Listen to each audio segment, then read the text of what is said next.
City Council meeting to order today, Monday, July 14th. First of all, I want to offer my observations on the Lighted Up celebration. I want to thank Director Guilfoyle for all her hard work and all of the staff that worked very hard on that. I thought it was fantastic. Seemed like there were long lines for the vendors and happy people and great fireworks, which tonight we learned were public art. So great public art. So thank you for all your work on that, and I think everybody enjoyed it very much. Also, we had the White Bear Avenue parade, which I think went well, and thanks to City Manager Coleman, Interim City Manager Coleman, for driving, and for Dewey, and for the people in the parade. I think it was really enjoyable. There were thousands of kids there, and and families. So I thought that also went very well. And then for those of you maybe that went to the Ramsey County Fair, I was talking with somebody about that. I thought that went real well. I had the opportunity to present the Senior Citizen Volunteer Award, and so we had 2 senior citizens win that. So lots of things happening in Maplewood in our busy summertime months. With that, if you'll join me for the Pledge of Allegiance. I pledge allegiance to the flag of the United States of America and to the republic for which it stands, one nation, under God, indivisible, with liberty and justice for all.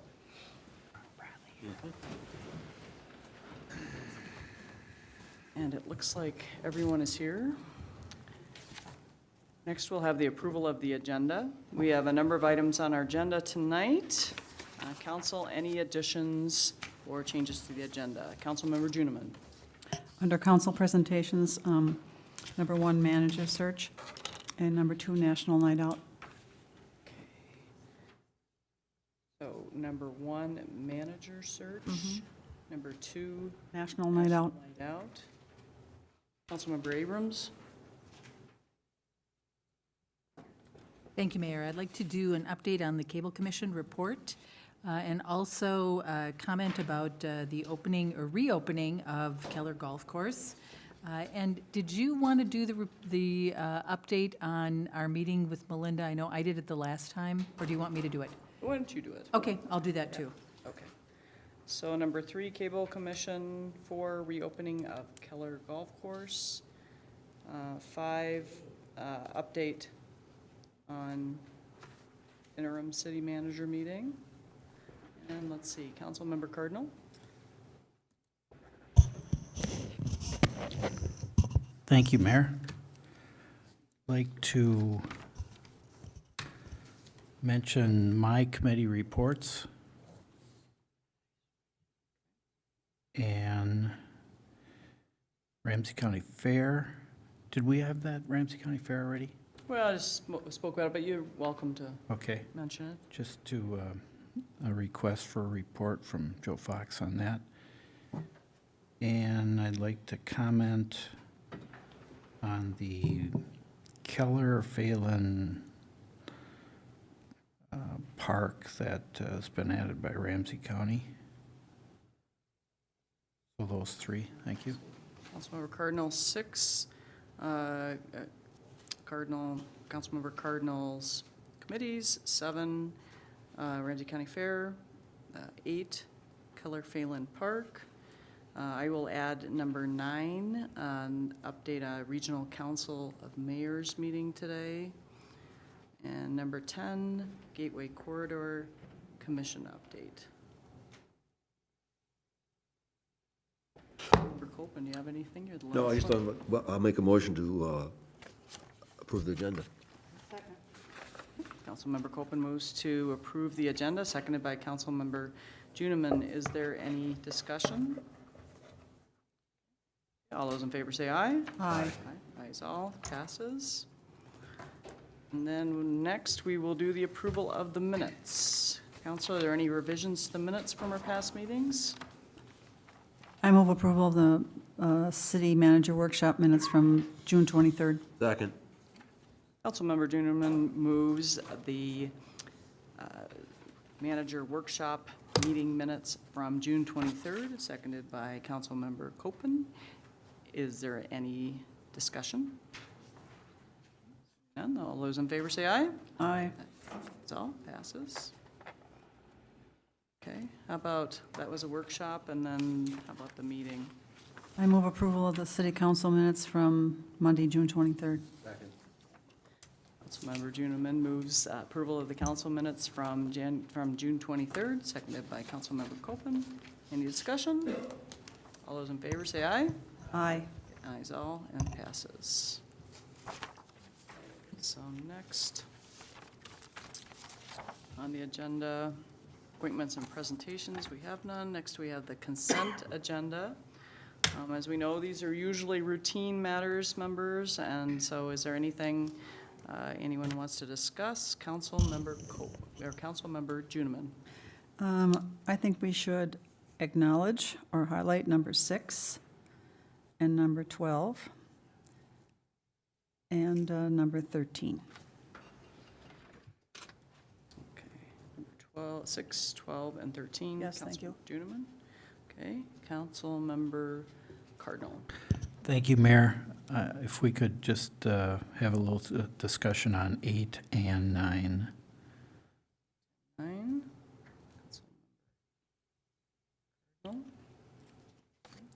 Anybody else? All right, okay, we'll go back to the Councilmember Juniman. Item number 6, the I Heart a Park program, approval to accept a donation. Mr. Thompson, you want to tell us about that? Yes, thank you, Mayor and Council. Macy's has a program, Heart Your Park. So with the mall, they've decided to be part of that here in Maplewood, and they made a donation towards Hazelwood Park just for upgrades. And this is a good example of public and private partnerships, similar to the art discussion this morning. So Macy's is making a $250 donation, and there is a resolution in the packet for that. Number 12, approval to donate lockers to Harmony School. Mayor, Council, I'll be taking that for Michael Foles. We have been working with, as you know, the project is underway in the police department expansion. One of the things that is a sizable and was a critical change was the rebuild or the addition of a locker room space for officers. The old lockers are just slightly bigger than your typical high school locker, which obviously did not meet the needs of the officers and the amount of equipment that they now carry. Those lockers were being torn out. Harmony School, as you know, is one of the 622 schools that our officers are assigned to police. It is a governmental entity. They had an interest and a need for lockers. In our previous attempts to sell some of our surplus stuff, we've been getting literally cents, and some of these things almost more for scrap than anything else. This was something where there could be a viable use for a school, and they came down and looked at the lockers, said that they would pick them up on their own expense, so we didn't have to even deliver them and to get rid of them, and we thought it was a good way to go. We will use a few of the lockers internally in some of the departments, but the majority of them would go to Harmony School, and we're just seeking approval, and it is a permitted act under Minnesota statute. That you Snell, is that for the ALC, Yeah, the ALC, yep. the Alternative Learning Center? So Okay, that, and it's another way of being green because it's repurposing things. excellent. So good all the way around. About number 13, approval of purchase of agreement for the Century Avenue Fire Station. Interim City Manager Coleman, you would like to give us an update? I can highlight that. As you recall, on our meeting on June 23rd, we had a closed session to talk about the pending purchase offer on the fire station at 1177 Century Avenue. And the council set some parameters for us as to the limitations on our negotiations. And we do have a purchase agreement here this evening for your approval, which meets those expectations that were set by the council. And as you know, the proceeds of the sale will go to rehab and refurbish 2 of our existing fire stations. So we're really pleased to see LCS Lawn Service come to our community. They hire about 30 people, and they have a lot of business in our community, so we're really pleased to have them on board. It's planned that we will close on or before November 1st. Excellent. So kudos to staff. We have 1 fire station sold and repurposed. Yeah, excellent. Company, thank you. And then number 8 and 9, I understand, Mr. Ekstrand, you can give us a report. Yes, thank you, Mayor. These two items are actually requests by previous owners of properties in the city, and they both went tax forfeit. Both individuals are approaching the county to buy them back. And so that's what they are, that's what these memos are about. One of them, Mr. James Sabota, has a commercial property near here, and actually near Frost and English, that area. And it has gone tax forfeit, but he now has a buyer for the property. He'd like to get it back and then be able to sell it and then pay his taxes. So it's situations like that. I think the other individual, that property is a residential home, and the son of the previous owners, who are now deceased, would like to buy it back for back taxes. And this action needs to be approved by the Ramsey County Board. And so they're asking that the city council forward a resolution of, well, whatever your findings are, but we're recommending support of that there have been no problems, nor code violations, no criminal problems with either property. So that's what the resolution states. Thank you. Any other questions?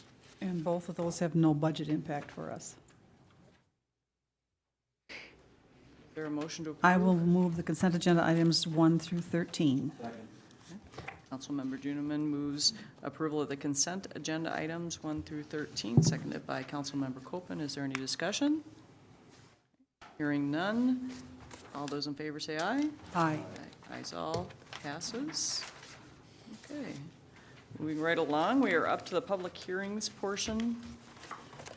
And for our first public hearing, okay. First, we're going to do the first reading for the amendments to the ordinance regulating tattoo establishments. Citizen Services Director Karen Guilfoyle gave us a report, and there's nobody here to testify. Is that correct? That's correct. Okay. So I need to open the public hearing. I'll give my report. Oh. Thank you, Mayor, members of the council. Before you this evening is approval of a first reading amending the ordinance regulating tattoo establishments. Typically, we don't do public hearings for some of these ordinances that don't really require a public hearing. For this one, we did, just because it's a massive overhaul, actually. We only have two tattoo establishments within the city. The city began regulating tattoo establishments in 2003, and as I stated, we currently only have 2 licensed establishments. The duties and responsibility of regulating these establishments are shared collaboratively with my department and the Environmental and Economic Development departments.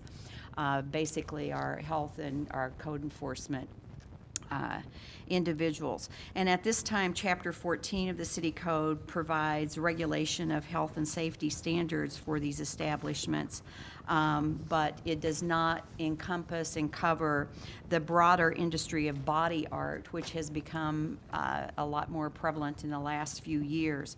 In 2011, there is state statute, Minnesota Statute 146B, allows cities to regulate body art establishments if our local ordinances are as restrictive or more restrictive than the state statute. We would like to continue to have the licensing authority. The individuals also have to be licensed and approved by the state as well.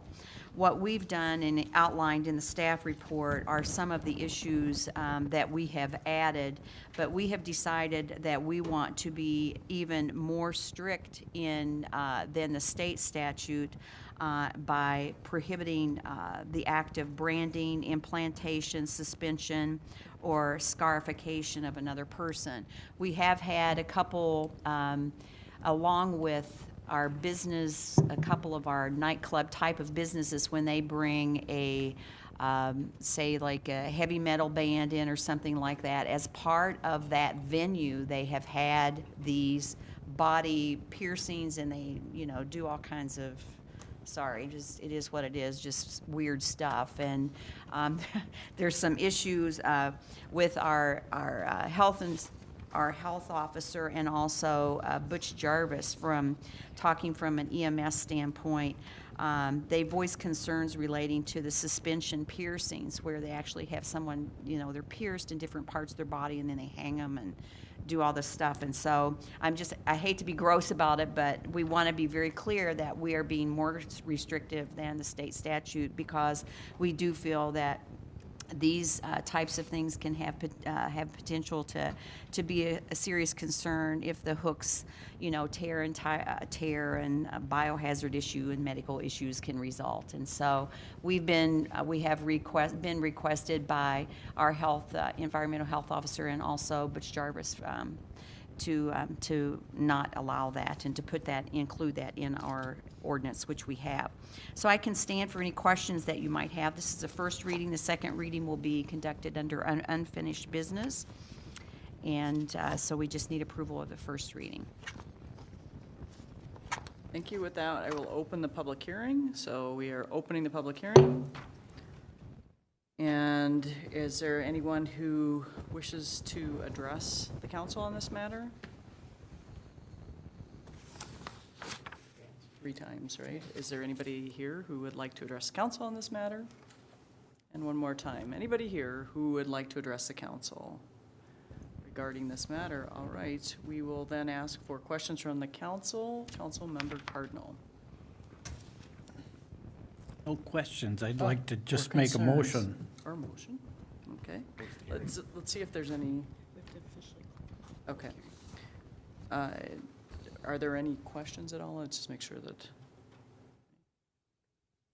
Councilmember Juniman? I would just like to point out that there is a point in here which I think is extremely important, that not only must the establishment be licensed, but each technician there must be licensed as well. By the state. And that's a safety thing, certainly. That we will close the public hearing. Councilmember Cardinal? Make a motion to approve the first reading of the proposed amendment, Chapter 14. Second. Councilmember Cardinal makes a motion to approve the first reading of chapter 14, right? Yep. Is seconded by Councilmember Copen. Sure. Is there any, he says it was the hearing of the interim city manager. I think she's a little closer over there, maybe. Yeah, Perhaps. I'm thinking maybe that's it. Is there any discussion?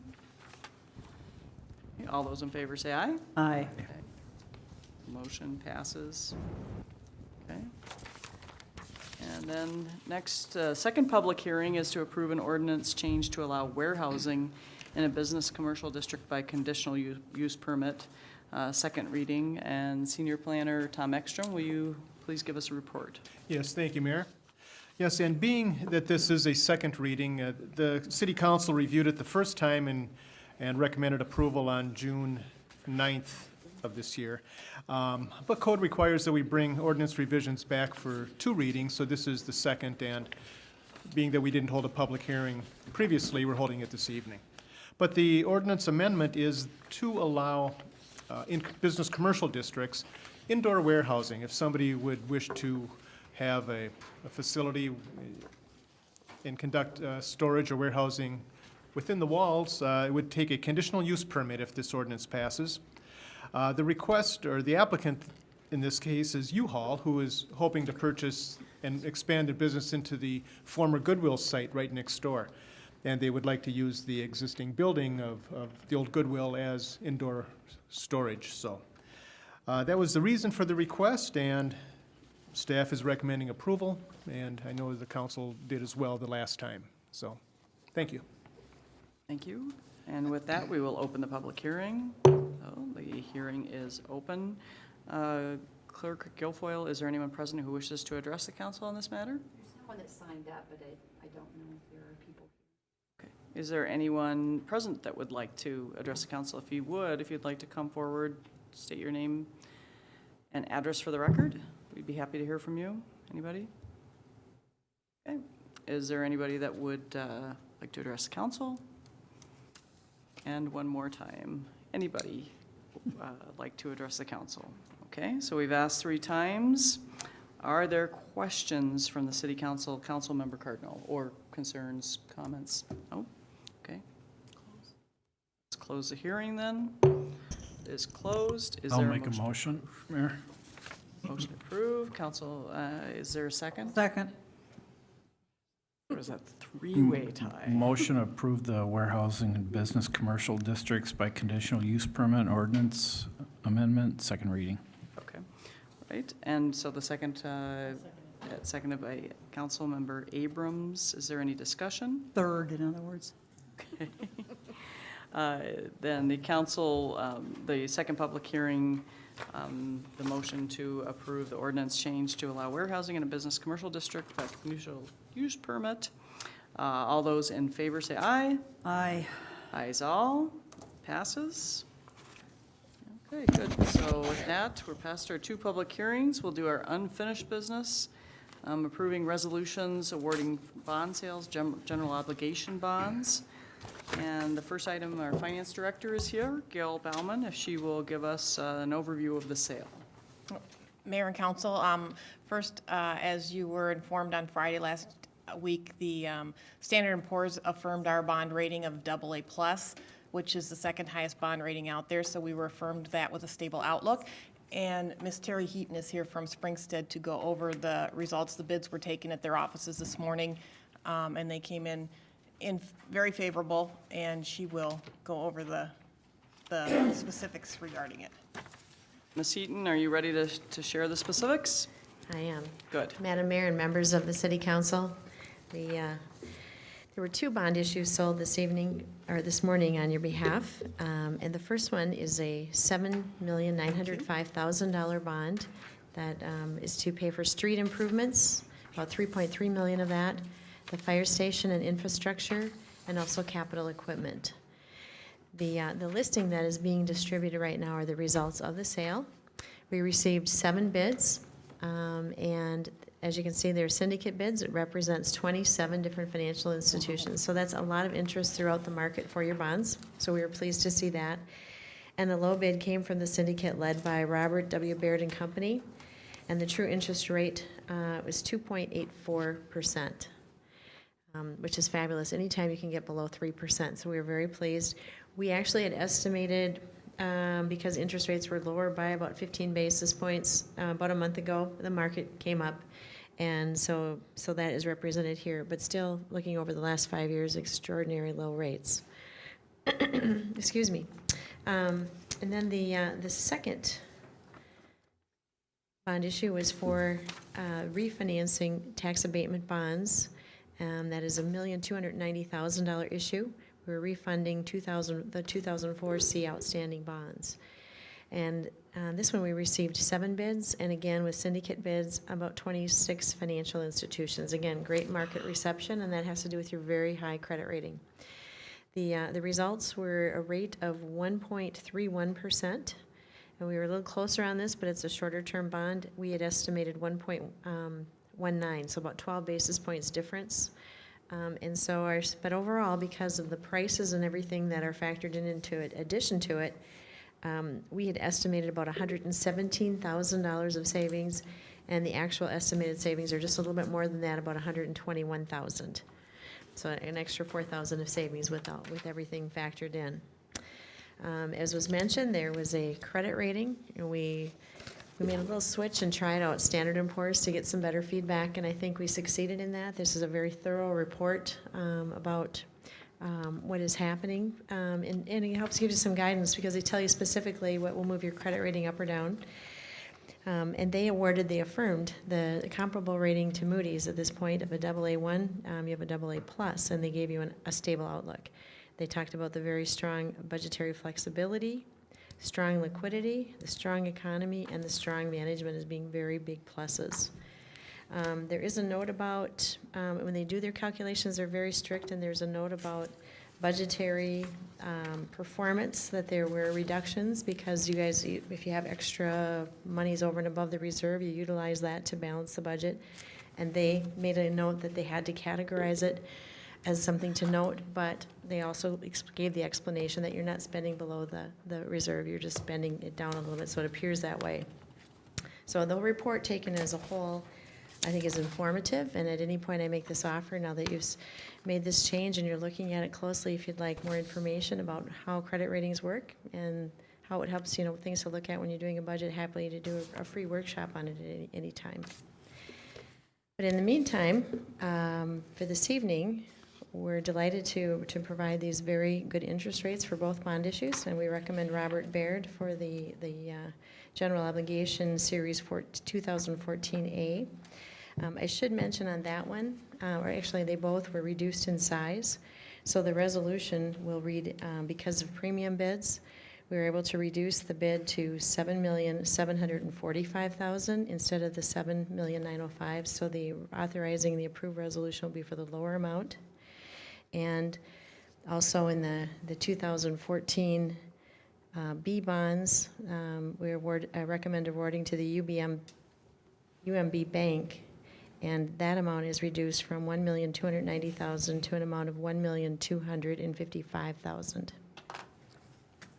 Thank you. I think I'm hoping interim city manager Coleman, that we can take you up on your offer to do a workshop and to have that in there. I do want to ask the question, you talked about the positives, and I think that it's really great to hear that we got the AA+.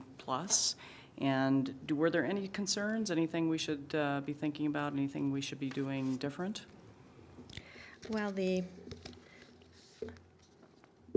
I think that they tell you in the categories that they have areas that you can improve, and I know that your finance director, Ms. Baumann, is already working on some of these, so I feel comfortable bringing it up. She's talking about the debt, the total volume of debt, because there were some very big years, and she's looking to stretch those out and downsize that a little bit. So they are saying that the debt has, she's correct, it has been high. And again,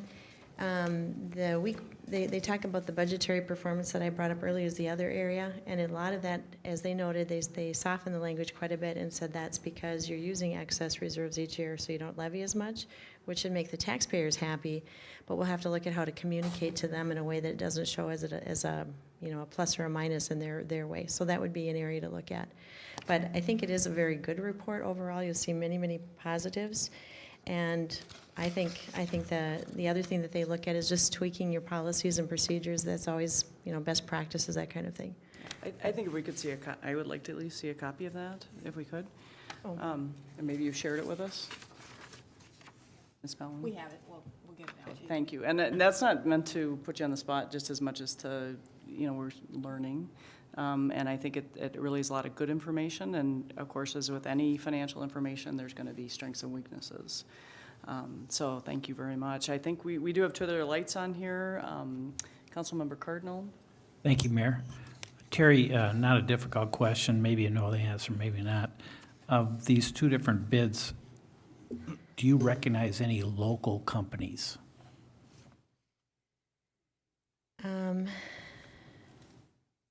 Well, it's hard, as far as when you say local companies. Well, I mean they're- in Minnesota. Oh, yeah, I'd say several. Many of these on the list they have national presence, all of them do, okay, because they're okay. very large companies. Okay. But most, if not all, have a local presence, if not just in Okay. Minnesota and the Midwest, so they're all Okay. very well known. And in particular, the two winning bidders, Robert W. Baird and UMB Bank, are frequent winners, low bid. Okay, good, thank you. Thank you. Councilmember Juneman. Two things. First of all, kudos to Gail in the Finance Department for keeping us on this path of having a very good bond rating, because it ain't easy, ever, but particularly now. So congratulations and thank you one more time. And thank you to Terry and her firm, too, for the ongoing advice. You took basically a total municipal financial idiot, that would be me, and brought me up to the point where I actually now kind of understand what's going on when we do this. So, that's a good thing. So thank you. Anything else? I move approval of the resolutions awarding bond sale, general obligation bonds 2014A and B. Okay. What's the matter, Marv? Were you taking a deep breath? Yeah, I'm just looking for, I got a little lost on maybe I'm on the wrong page here. Councilmember Juneman moves, okay. the approval of the resolution awarding a bond sale, seconded by Councilmember Abrams. Is there any discussion? All those in favor say aye. Aye. So, passes. Thank you. Thank you, congratulations. Thank you. Second item of business to approve are amendments to the city's health codes, second reading. Ms. Coleman, I think you're going to discuss that. Right, thank you, Mayor, members of the council. We had first reading on this at our June 23rd meeting. This came about because the Minnesota Department of Health conducted their annual review of the city's delegation agreement for public health services, and they noted that some of our ordinances were not up to date with reference to state health statutes and rules. So the changes that are being proposed are just to clarify how we interface with state statutes and to make sure that we're consistent with those. They will not affect how we do our inspections or our licensing program or inspection program in any way. So I'm recommending that you adopt second reading for the amendments to the city's health codes. I'll make a motion, Mayor. Second. Okay. Approve Well, the it's been, amendments. there's been a motion to approve the amendments to the city health codes by Councilmember Cardinal, seconded by Councilmember Juneman. Is there any discussion? Okay, we have Councilmember Juneman. I would just like to.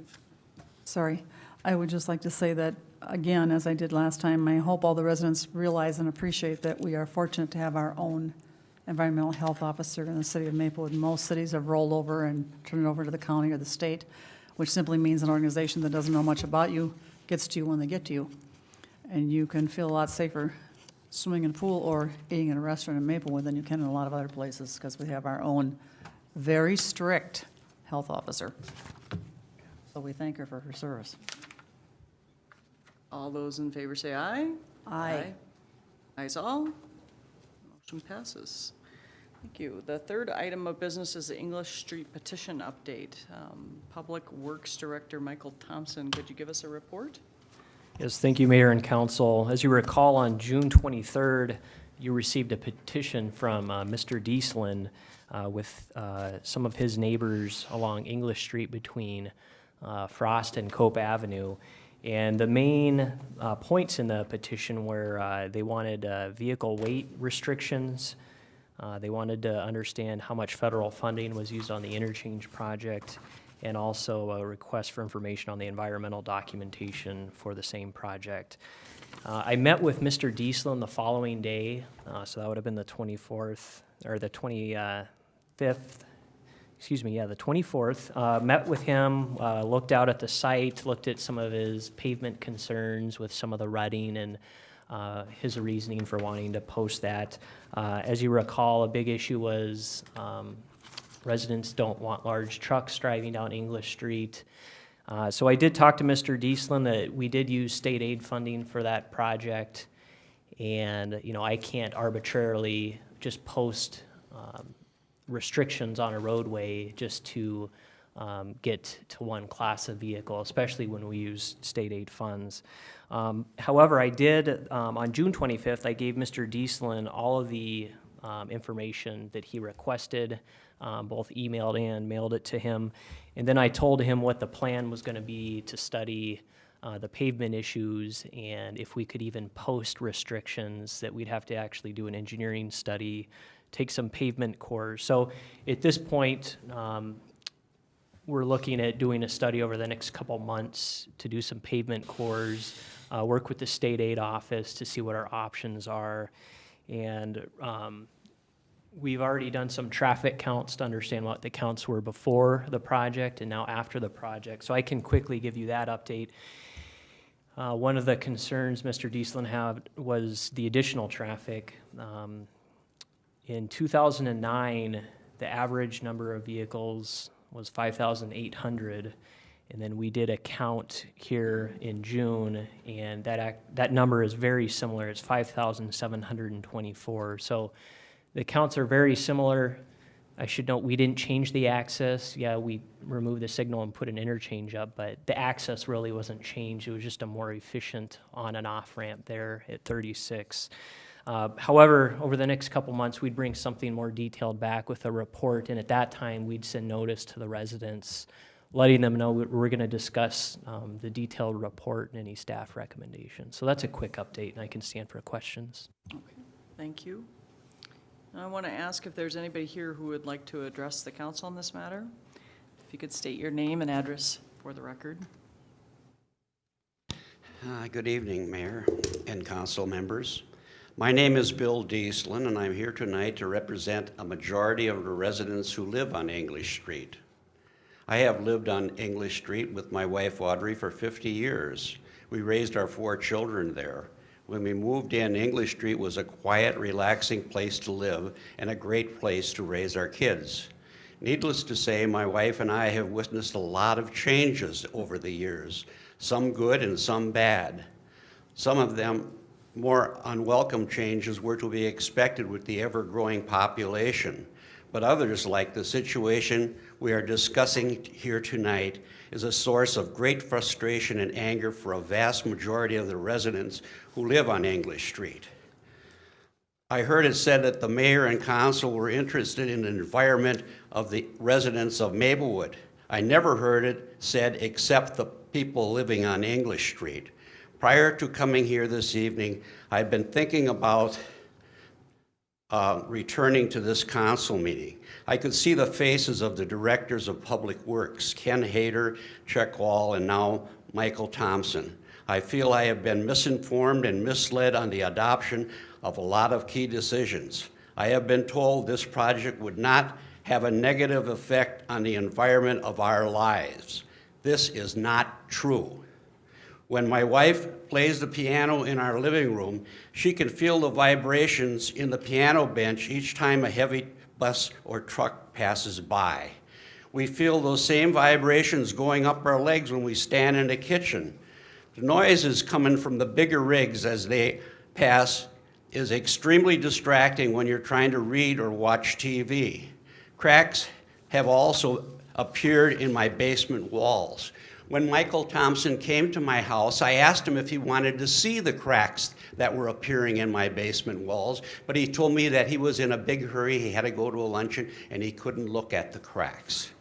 Approximately 9 years ago, the city of Maplewood assessed every residential property owner on English Street $4,600, and every commercial property owner was assessed $6,200. They told us then that the street, curb, and sidewalk were ours. What they didn't tell us that the street was going to have a 9-ton per axle weight limit. To give everyone here some idea of what that means, Highway 46 that runs from Rosemont to Hastings is a 9-ton axle weight highway. It was built in the early 40s. It's 70 years old, and that highway don't have the cracks in it and everything else that we have, the ruts in it and everything else that we have in our street. I don't believe that we have a 9-ton per axle street. Why are they trying to run these heavy vehicles through a residential area? Are they trying to avoid directing them down White Bear Avenue? Everyone knows is a commercial area with relatively few houses. I think there's 2 houses. Michael Thompson, Director of Public Works, sent me,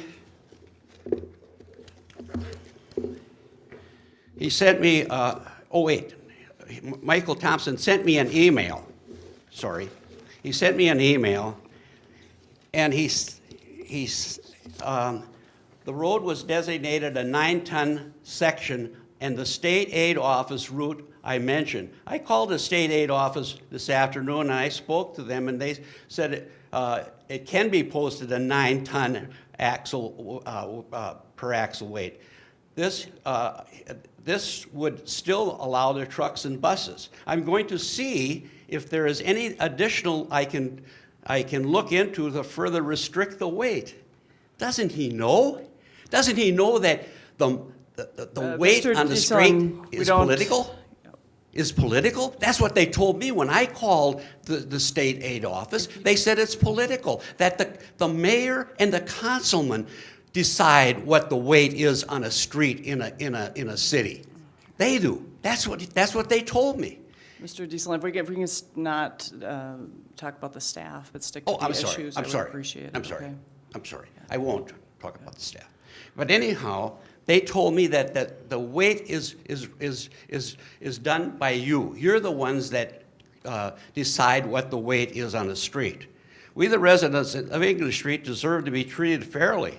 And lower gross vehicle weight is needed to bring sanity back in our neighborhood. After all, we paid a percentage of the project. Now we are stuck with the noise pollution and air pollution caused by the buses and trucks and the damage they are doing to our street.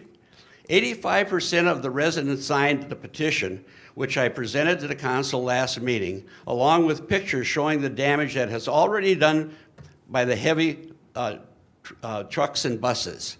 I would like to mention that some of the people who didn't respond to the petition were apparently too frightened to come to the door to speak with me, a man that's going to turn 80 this year. Another symptom of neighborhood degradation. I have gone through one of those speed reminder posts. You have them around here where it's supposed to go 30 miles an hour, but I've never been to one that you couldn't go through at 5 miles an hour over to 30 miles and it would show 30 miles, or up to 10 miles through that. You go 40 miles through it and it would still show 30 miles an hour. The front axle of a bus weighs, here is a bus.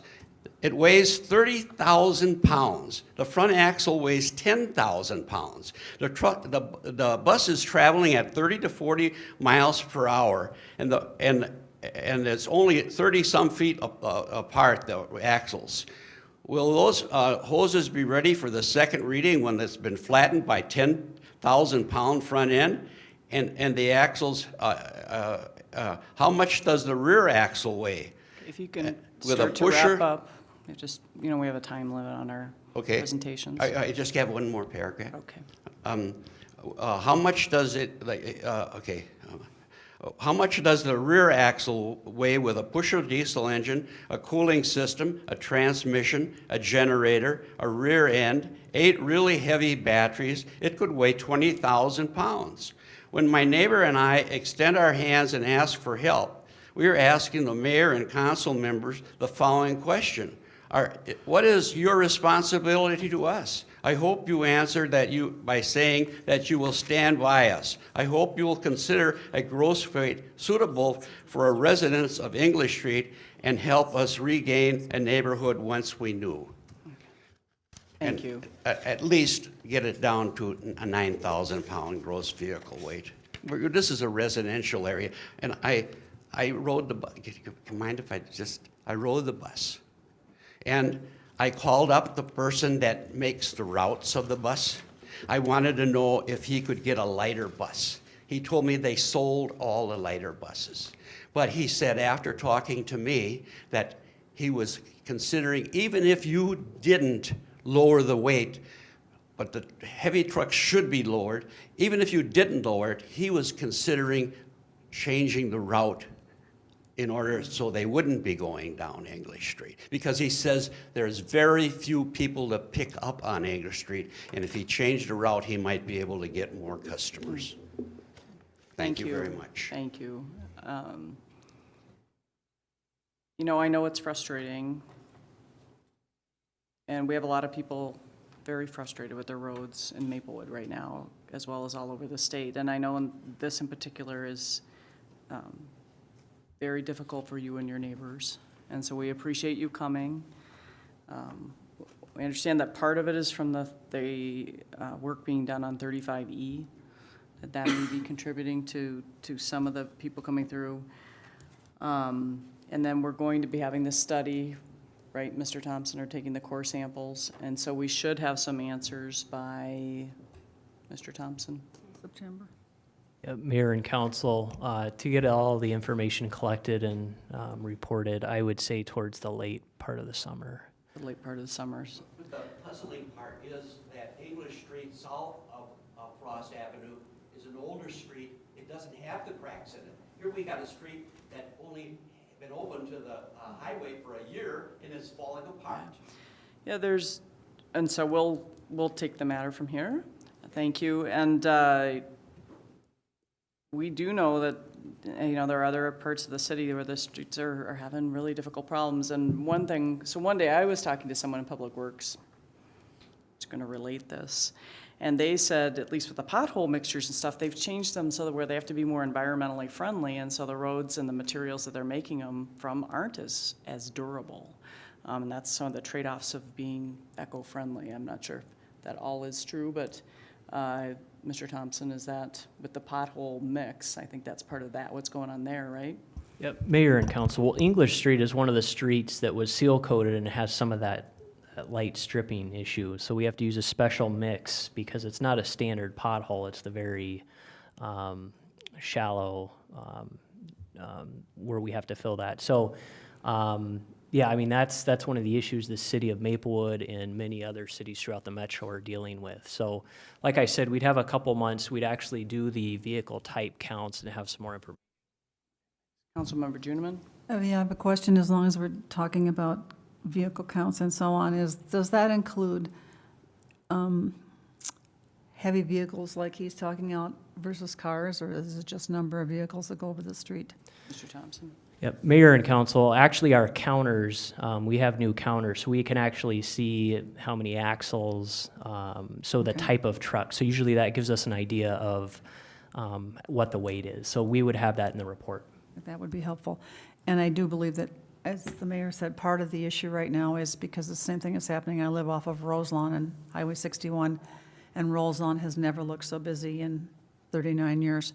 People are doing anything to get around 35E, and so they're driving places they never dreamed of driving before. And as soon as 35E is done, most of them, I assume, will go back to their previous habits. But our streets are really being impacted by the 35E construction, big time. Well, people are trying to figure out how to get on 35E because you go to Yes. 36 to 35E Yeah, yes. and you can't get on 35E. And then you yes. wave down through Right. I did this recently. They go down through the neighborhoods. Neighborhoods till you can yes. try to find somewhere to get on. And so Yes. it's, So I do believe some of even the heavier traffic is due to that. Yeah, I think you're right. Doesn't make it more pleasant, but it does somehow explain what's happening. And I'm hoping that, Mr. Thompson, do we know when 35E is going to be done?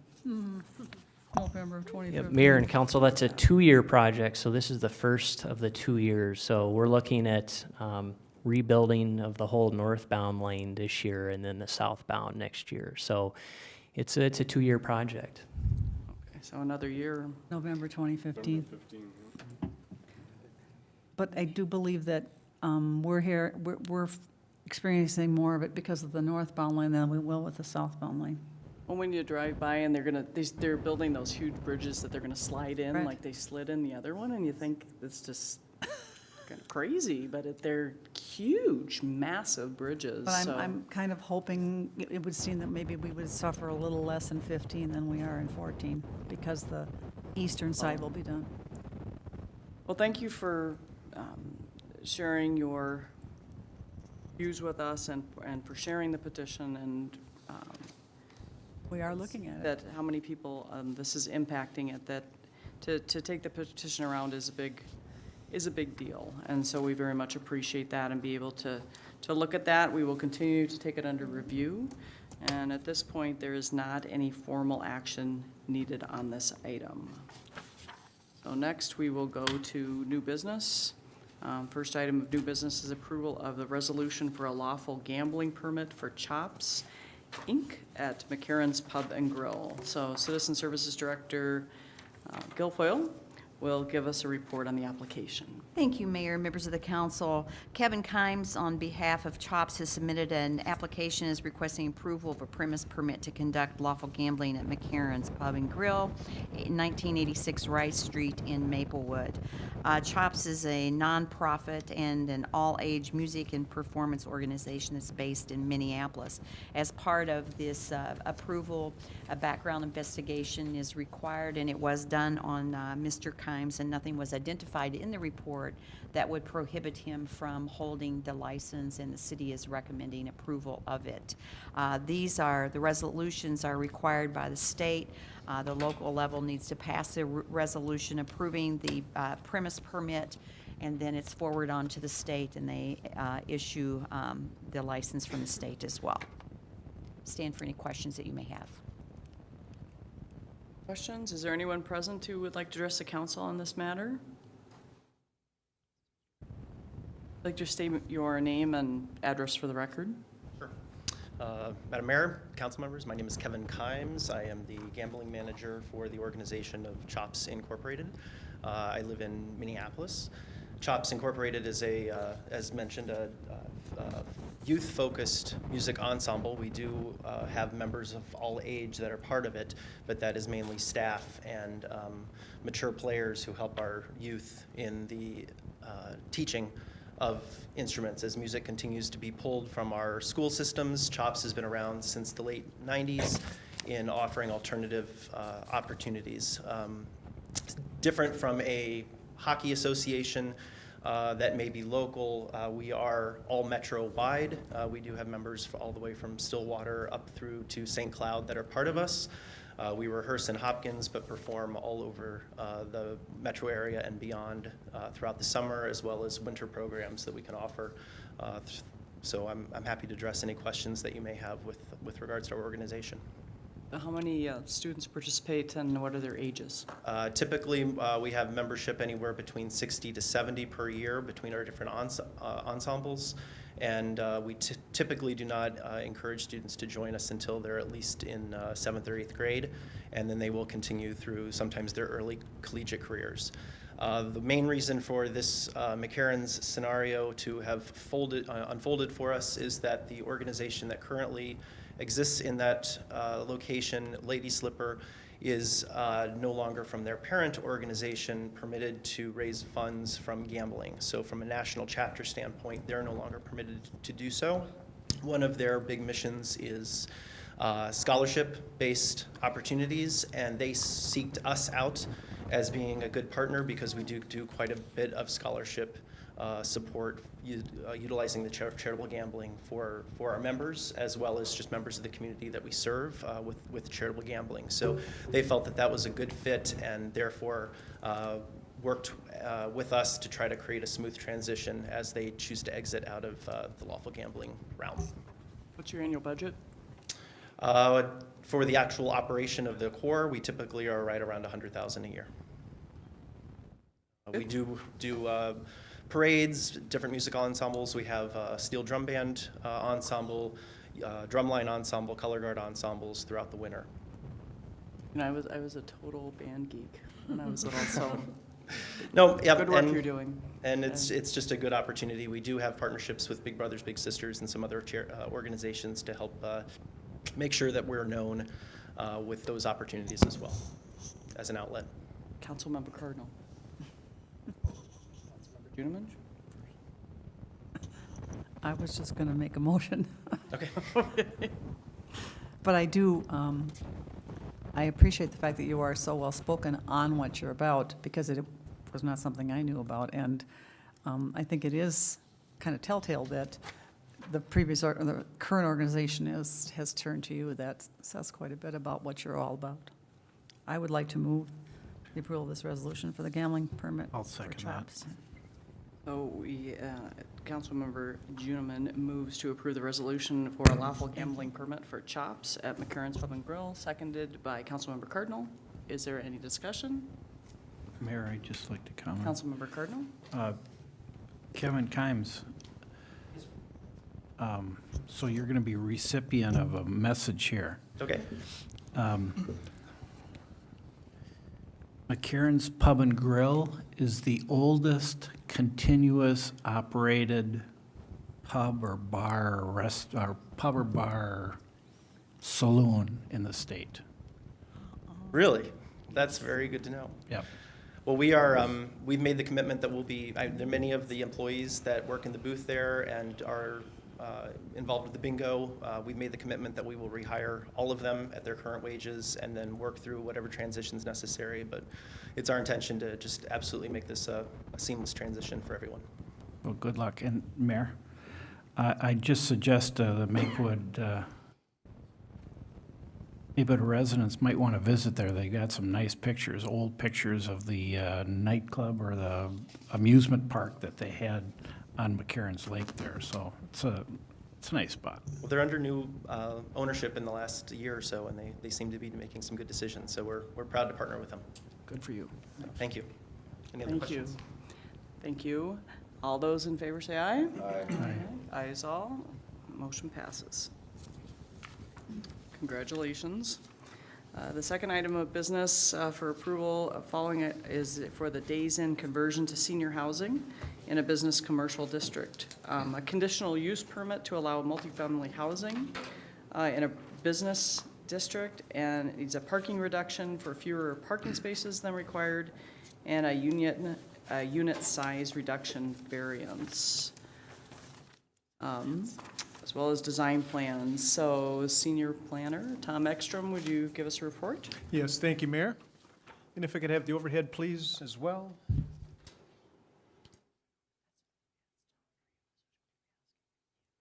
This is a site plan of the property.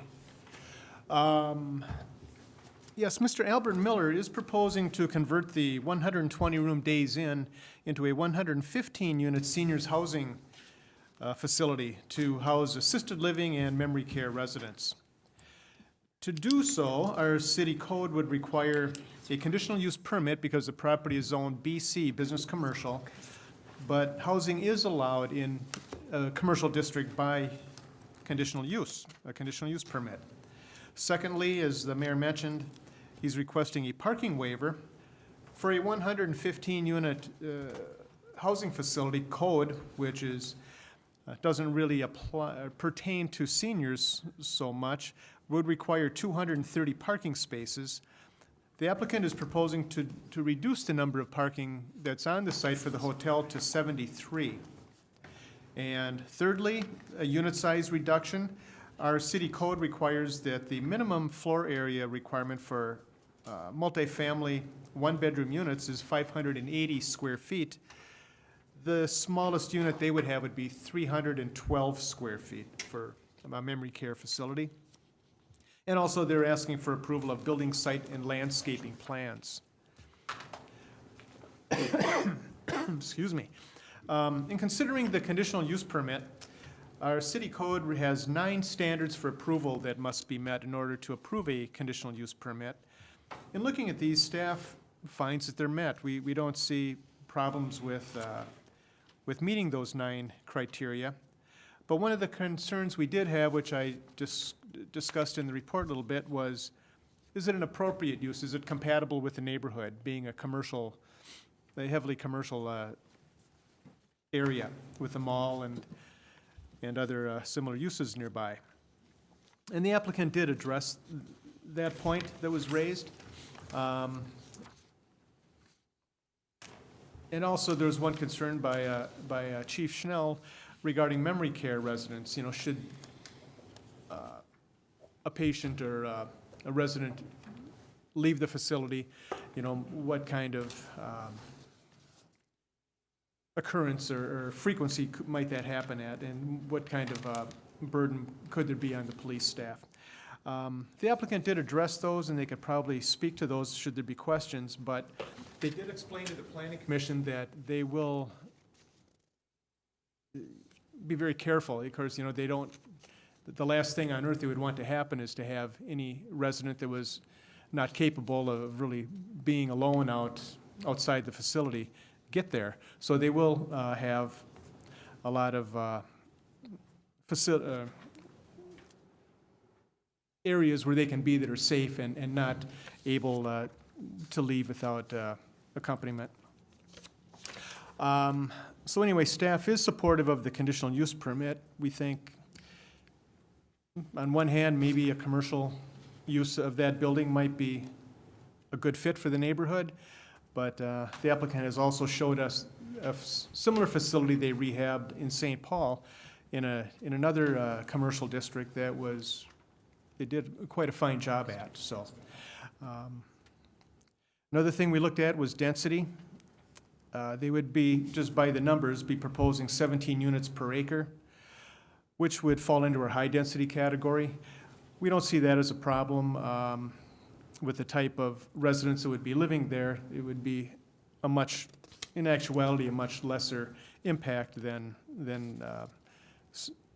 17 units per acre at a normal market rate of housing with younger residents. Parking reduction, again, that's very typical for senior housing facilities. Our code would require 230 parking spaces, which would be very much for a facility such as this. The city has typically allowed parking reductions for similar facilities. And as we covered in the report, for example, Comforts of Home, Lakewood Commons, the Shores, the Seasons. Well, actually, I'm looking at the room size statistics, but I can tell you in every case where we have senior housing, we have approved a reduction in parking. Likewise, with room sizes, in each of these cases, we found that residents in assisted living and memory care facilities do not need such large rooms as our code typically requires for multifamily. Our planning commission, I might add, though, did ask staff to explore ordinance amendment to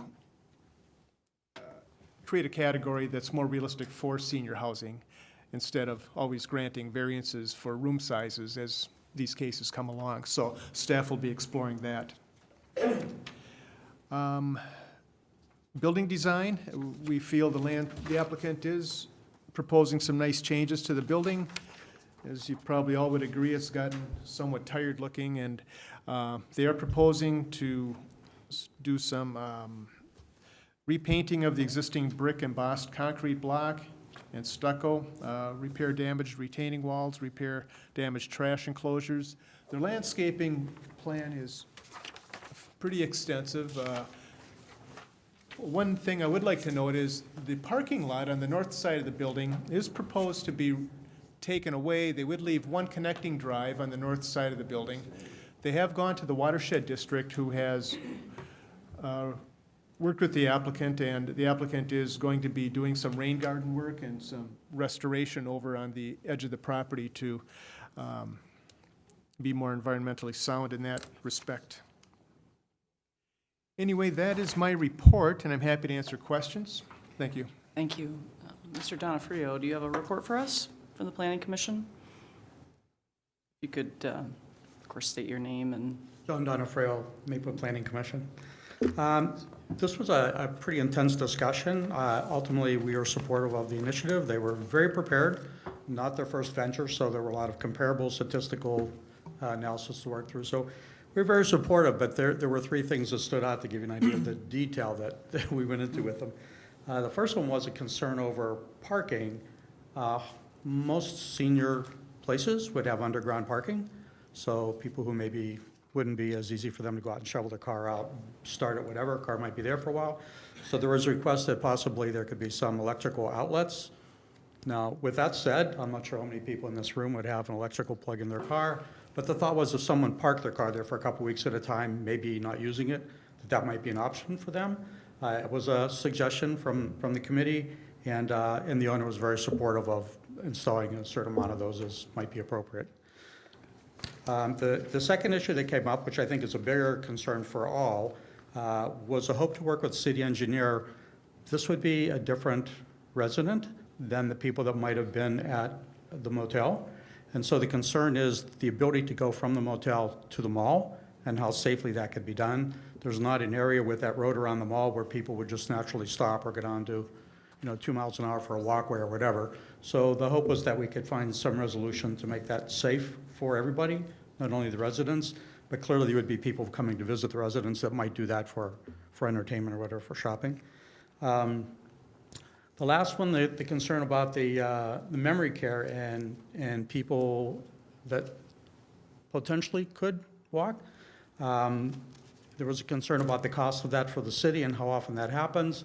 Again, statistically, almost doesn't even show on the chart, but the Planning Commission wanted to know if it was even an option for the city to recoup the cost from the police department might have for anyone that might need to be tracked down or whatever. So those were our issues of concern, so you might want to have some comment on, but at the end of the program, we were very supportive of the request. We think a good improvement for the property. And before I forget, paid political announcement. Tom has done a great job with the Planning Commission, playing mom and dad helping us to be productive and move us along. So I just wanted to say that because I don't know if anybody ever does, but thank you, Tom. Great job. So any other questions for the Planning Commission?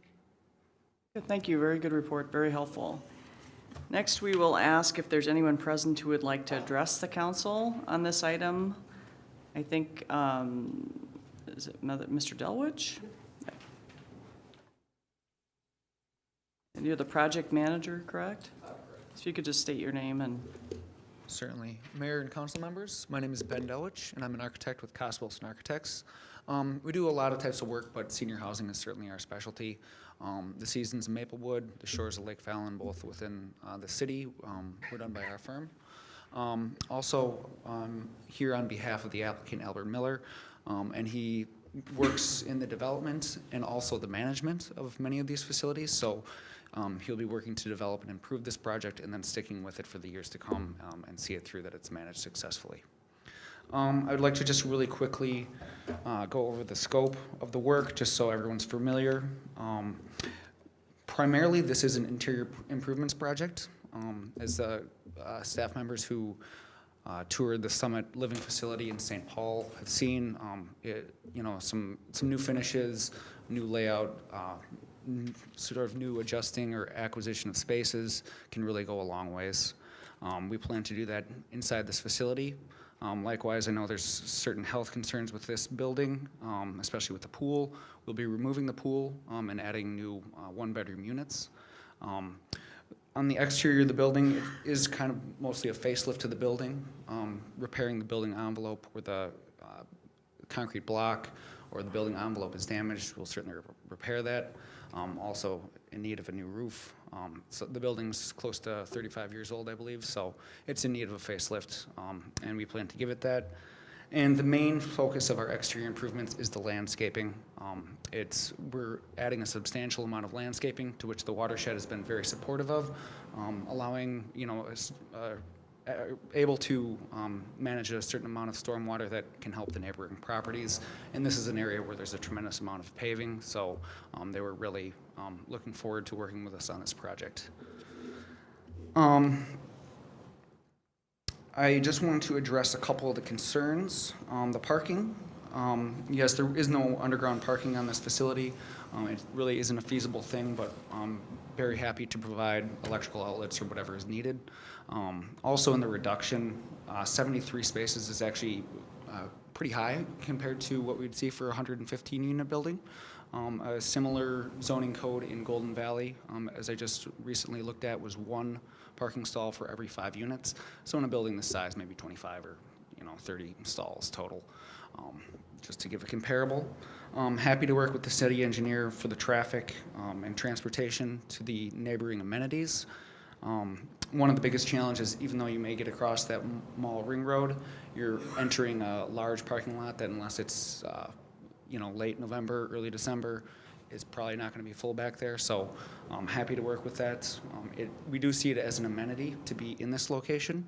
Ryan Company is a very large developer, has done a national search for sites for senior living, and they almost exclusively look for properties like this, ones that are near a mall, where there's certain amenities where not necessarily the residents can go primarily, but the people who visit them.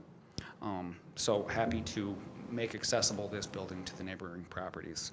Would you do a little circular or a little bus back and forth or something? Or? I can't say that. Maybe during the holiday months, that would be more the management of the facility. Our being the designer on the project, we'd be happy to look to getting residents across that space. But once we reach the mall parking lot, I, to be honest, don't really know where, where we could stop our planning or our impact on that. So, but also the Seasons of Maplewood is right across the street. There's a really nice wetland, so greatly in favor of putting a crosswalk across South Lawn Drive to enable residents and their family members to get access to that. And then the last thing, the memory care. I know the Planning Commission had suggested that the applicant be responsible for all costs incurred in case there is a walkaway. While I understand that being a concern, I don't necessarily know that that is something we can commit to.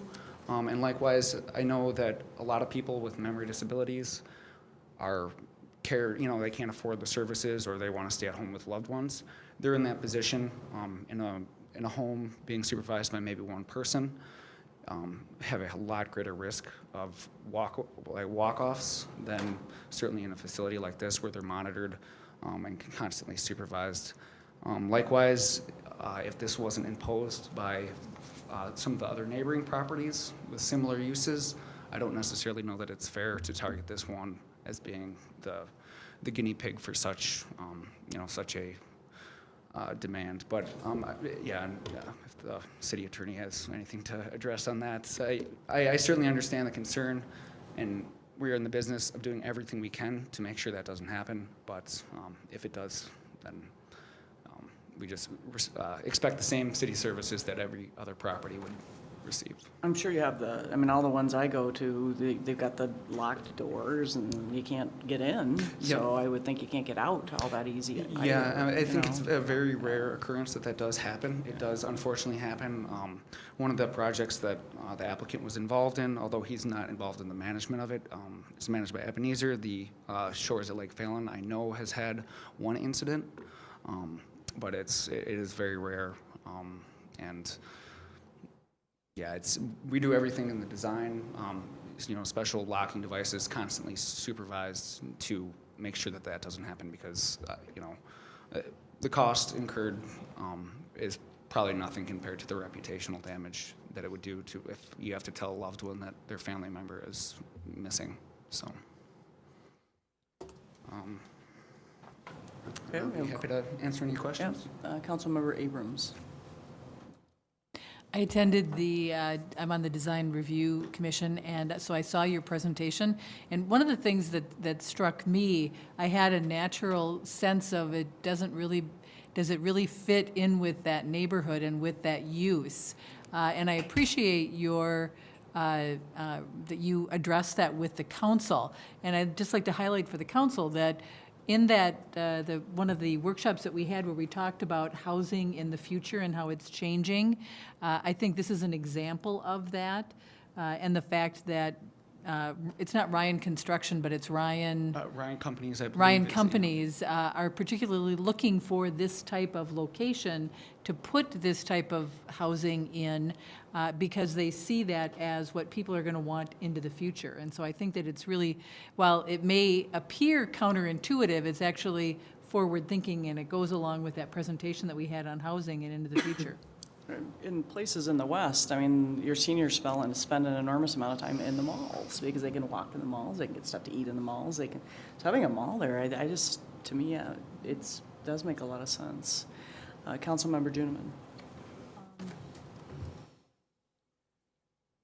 That's one of those things that can go either way in my mind. I've been thinking it through quite a bit, actually. And one of the things that I think is different about this site than your other site over off of 94 is if you look at it, if you were looking down from the top, that piece of property is basically like an island. And so I am a little more concerned about a walk-off in that setting than I might be on something that had things on two sides of it and only a street over here or a street down there.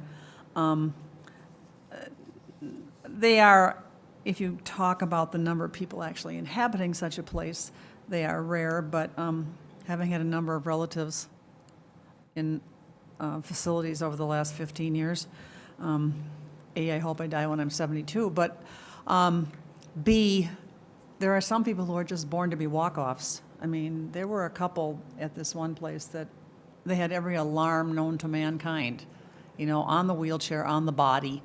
And we had one, we just called her the runner. She was always, as I was coming in the parking lot, off she'd be going, and then somebody's tearing after her. So I'm a little concerned about the fact that it is an island, if you will, and I don't know if there's a fencing possibility that could help that, to at least slow someone down, if you know what I mean. Sure. Because I think that's an issue that you cannot totally prevent. I'm not trying to say you must, because that doesn't make any sense. I mean, people will.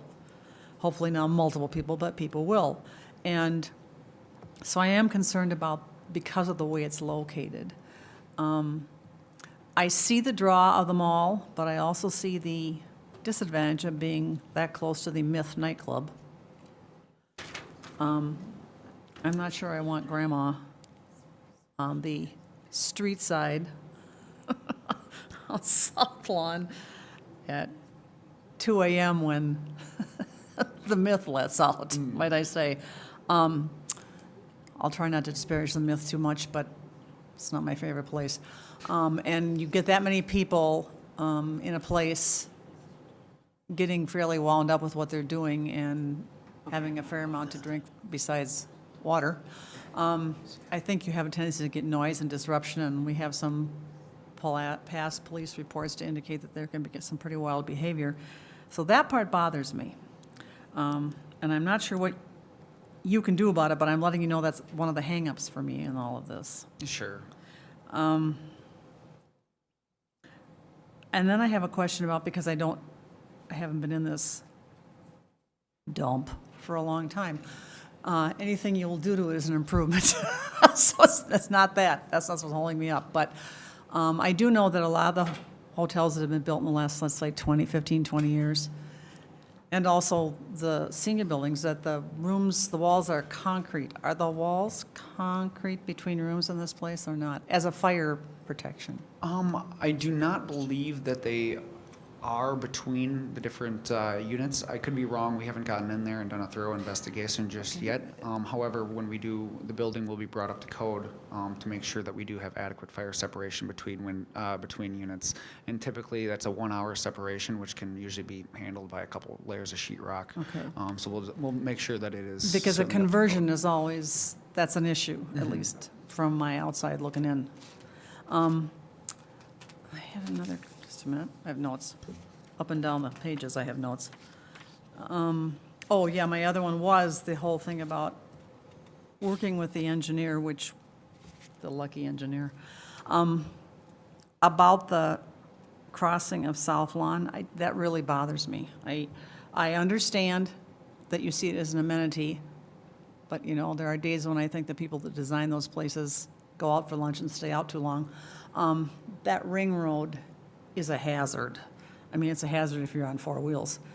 So I'm not sure what you can come up with, but I guess I would want it to be some kind of a condition that we find some way, if this is going to go through, that there's some kind of a warning signal or something, that there could be a crosswalk or whatever, because whether you're talking about residents or family members, that ring road is a caution. And so I am concerned about senior people who can't exactly whip across the road when they see a car coming, what will possibly happen. So that is another concern for me. I think it's a noble thing to want to do to a crummy old building like this, but I do have some hangups.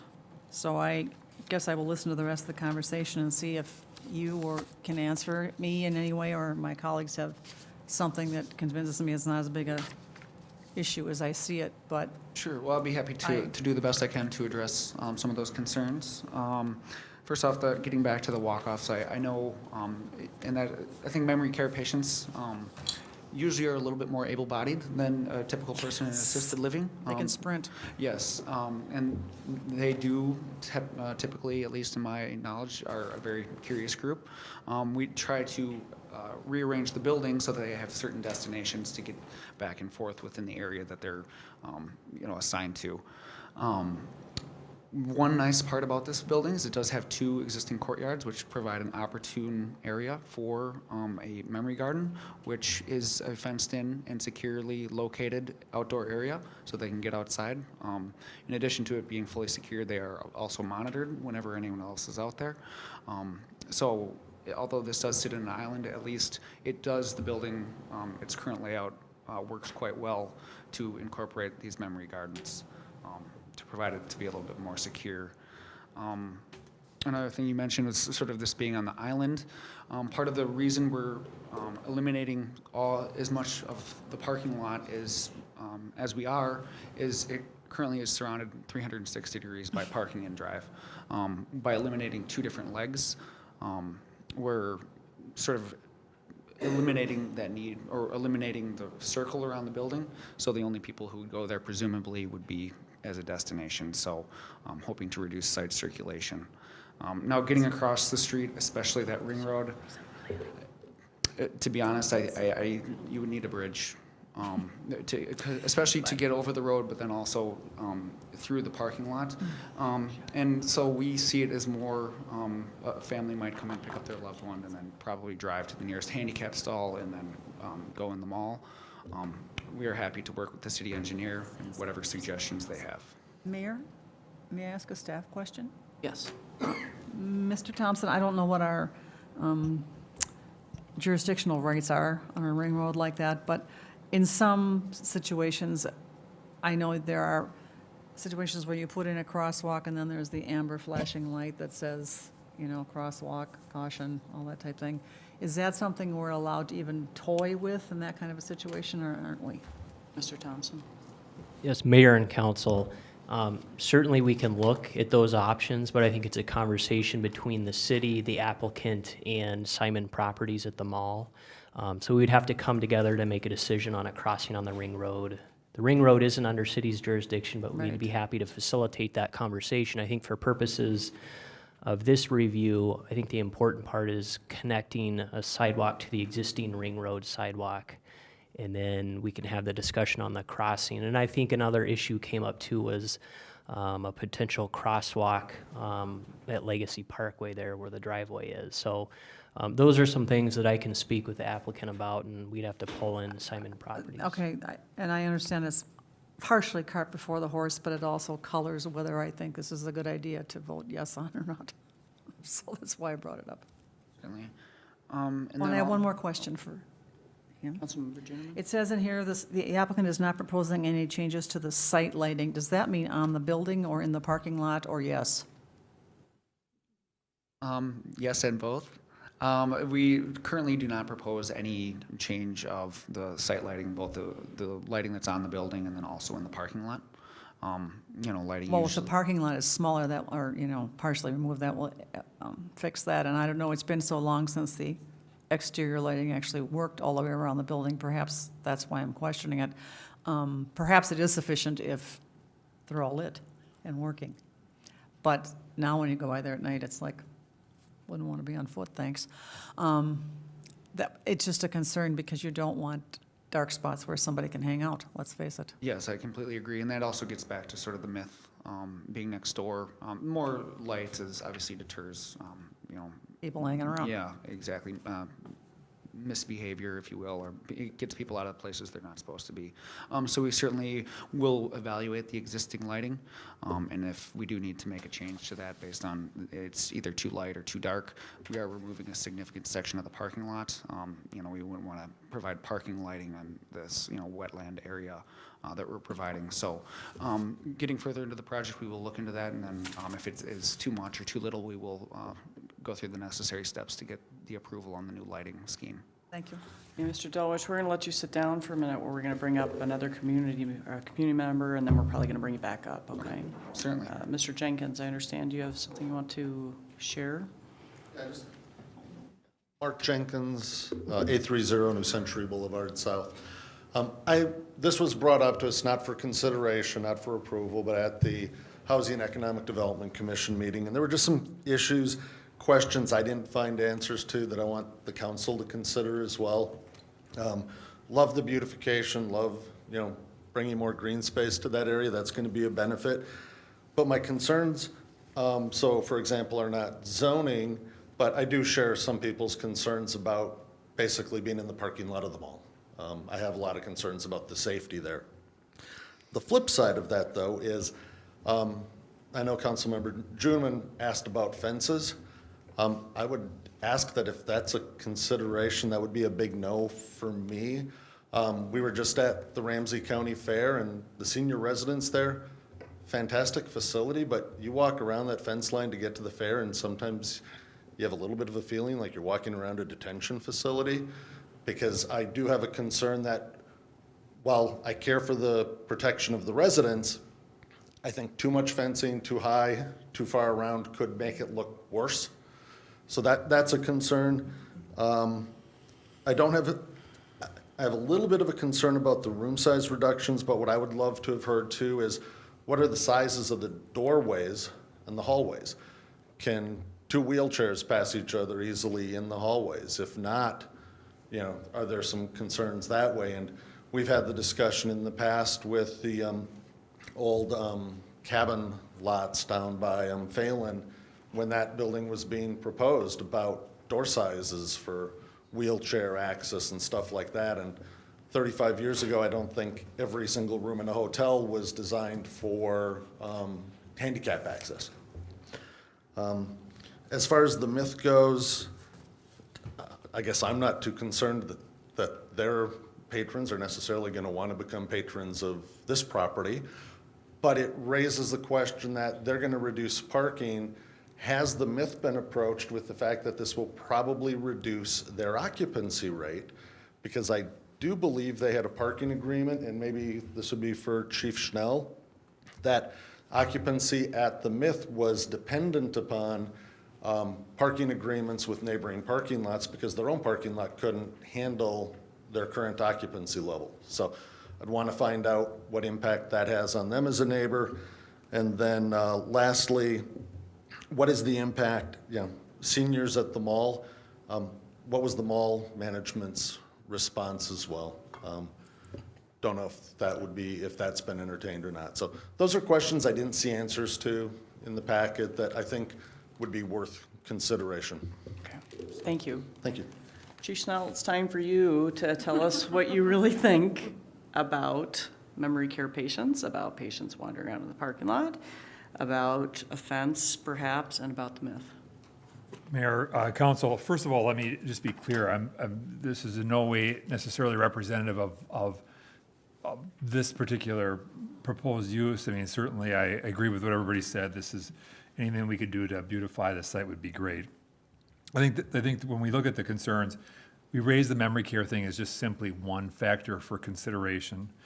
There was just questions around use. I think one of the bigger things that may not be related to this project, but clearly is related to this project at some level, is the fact that when Chief Lucan and I are talking about some of these programs, these types of initiatives, really what these are is they can oftentimes become a major drain on public safety services in general. And that is not simply around this particular facility or this particular use, but what ends up happening, as was pointed out, I fully agree that certainly as a city, we have an obligation to provide services to those who live, work, and visit our city. But at the same time, we know that certain uses are going to result in considerable higher levels of use of services. And this becomes one of the considerations. And I think cities all over are really looking at the issues related to senior housing projects, which certainly there is a great need for those, but ultimately they also are a tremendous demand for services.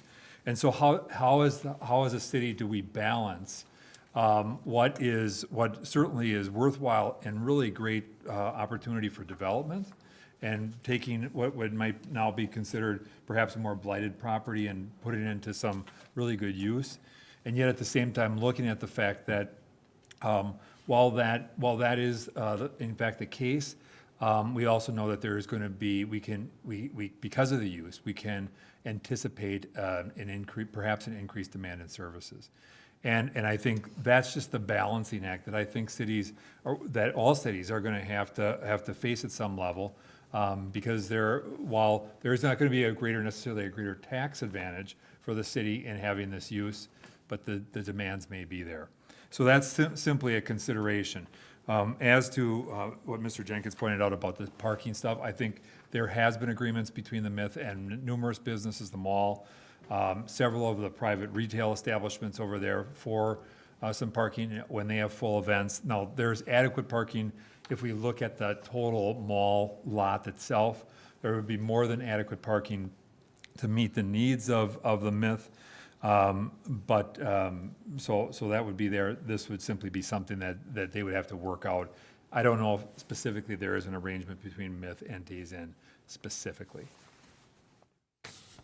So Chief Schnell, I guess I'm just a little bit surprised. I mean, so is this sort of the not in my backyard stuff? I mean, don't we have a responsibility to look at places like this? And Mayor, and I fundamentally agree, and we are, the last thing I want to do is suggest that we should not do this, but I think at the same time, I think for all of us, when we look at city services, how do we balance these needs? The simple reality is we begin to look at the demand and calls for services, and perhaps Chief Lucan can talk about this even in more detail from an EMS standpoint. We know that there is an increased demand for these services, and we also know that the revenues in response to the service delivery are simply not matching up with the cost. And so what ends up happening, granted, this is a far bigger philosophical question perhaps than this application. I'll get that all day, but at the same time, if the question never gets asked, we can find ourselves making good decisions about a project without considering the full cost implications going forward. Chief Lucan, what about the shores? Do you see increased calls there? Well, Mayor and Council, for some of you who have shortly have only been on for a short period of time, you can go back into the record where I've showed many, many times that all of these facilities that we put into the city have a drain on the EMS side of it. For the vast majority of them that move in are either Medicaid or Minnesota Assist. And of course, as you well know, we collect a very, very small portion of those runs, which always puts even a heavier drain on the EMS program that we already have. So I always caution you that, yes, I truly agree, as time goes on, these places are needed. But again, as Chief Schnell mentioned too, is we also want you to be well aware that there'll be some, on the downside, there'll be some costs coming in the future that we need to address. So it's more than just putting a facility like this in. It's taking the bigger picture look as to what is it going to cost us for everything that needs to go along when a facility is put into place here. And you can go back, and I mean, we have statistics that show what we've done at the other senior livings, and it's not necessarily just the memory care units per se, but it's the senior livings as a whole. And the other side of it that I really point out is that it also, you got to look at it demographically, because when we start lumping them all into one specific area, that puts a heavier drain on that one portion of town or that station that we operate out of. And so again, it's the resources and stuff that we need to do that. But I will also say you're well aware that I've been in front of you and we're asking for folks, and we need to make some changes in how we do this, which is all good. As we get these new stations built, they're in a position to be able to deal a little bit better with some of those. And so again, I just really want you to be aware of the fact that there will be some additional costs over the years on the service side. Any estimate what that might be? You know, it's really hard to say as you come into play. Each one is a little bit different. But what we've had probably about, I believe we did this study about 9 years ago, and what it was is about, for every 50 rooms, it added about 3 to 3.5 calls per year for every 50 rooms that we had. Some are much higher than that, and some are a little bit lower than that, but that's kind of the volume that's in it. The other side of it that goes along too with each of these locations is what kind of medical service do they get within the facility itself. And that's a key issue too, is, you know, what services do they provide? You know, how quickly or how do they feel that this service we can't handle and then has to be taken to another facility or a hospital or such, so. Right, so with your community paramedic program, sort of if they're checked on or adequately Well, our potentially. community paramedic program is one of the things that we're looking at, and I truly agree, but if we were to start out adding all of the assisted living and senior housing that we have in the area, I mean, we're gonna be overwhelmed dramatically. So yes, that's gonna play a role in the future as we move forward, but I don't know that that's gonna have a dramatic increase in these types of facilities where the nursing staff has already developed the fact that they need to be transported and we'd have to take them. Thank you. I think We can go to Juniman, but Cardinal's have been one there for a comment. while, so Councilmember Juniman? I just have one comment, and that is, I had it in my notes and I didn't bring it up, is the concentration was the other thing I was going to bring up, because Hazelwood Station has, I mean, it's like, oh my word, couldn't we spread these out a little bit? I mean, you know, there's the Seasons, and then there's the multi-housing at Legacy Village, which is wonderful, but that's more concentrated. And then, like I said, the Seasons are there, there's Hazel Ridge right down on Hazelwood Street. It's kind of, for me, it's a balancing act also. It's kind of like the whole group home thing. Do you want all of that in one area? And I don't know if you do or not. But I do know that will make that Hazelwood area even more top-heavy compared to other parts of the city.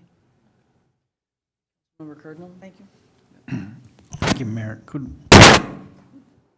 Excuse me, could we have the architect come up? Elwich. Okay, Mr. Delwich. I know you're not the applicant, you're the architect. Correct. So, you know, I don't know why the applicant isn't here. He is a He is here? representative right here. Okay. Oh, you're his son, okay. Well, I would prefer if you could sit down and then the applicants could come up, maybe. Certainly, do you mind if I address a couple of the quick things that came up?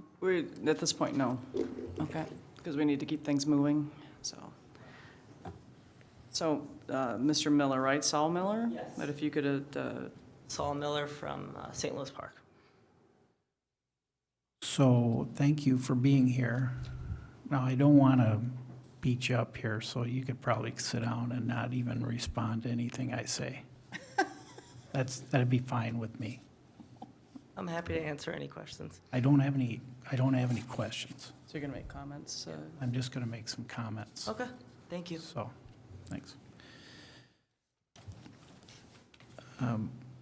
First off, I'm also a liaison to the Planning Commission, so I attended that meeting, and very comprehensive report, very complete report. Covered some things at the Planning Commission that we didn't cover, and then we covered things that the Planning Commission didn't cover in this conversation here. And that was June 17th, so that was, a few weeks ago, so I've had some time to reflect. I just have a few points here.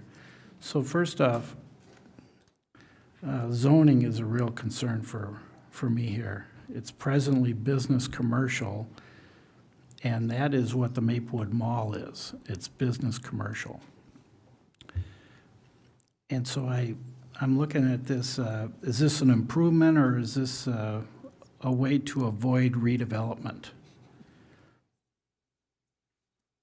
That's a question that I've got. And then another thing is, I was fortunate to serve on the Planning Commission for almost 10 years. And there's something that I learned on that Planning Commission that similar uses face each other. Similar uses face each other. What that means is that, houses across from houses and business across from businesses on the street. So this is not a quiet setting. You've got the Myth next door, it's very loud, and the discussion took place on that. And then you have traffic very close on two sides. And then I asked myself, well, is this change going to maximize or minimize the property value? Taking into consideration the value of the property next to the Maplewood Mall. And I don't see how that would increase in value. So the proposed use should probably be in medium or high-density residential zoning or mixed-use zoning. This property was built in 1977, so it really has seen its day, and I think we're all admitting that.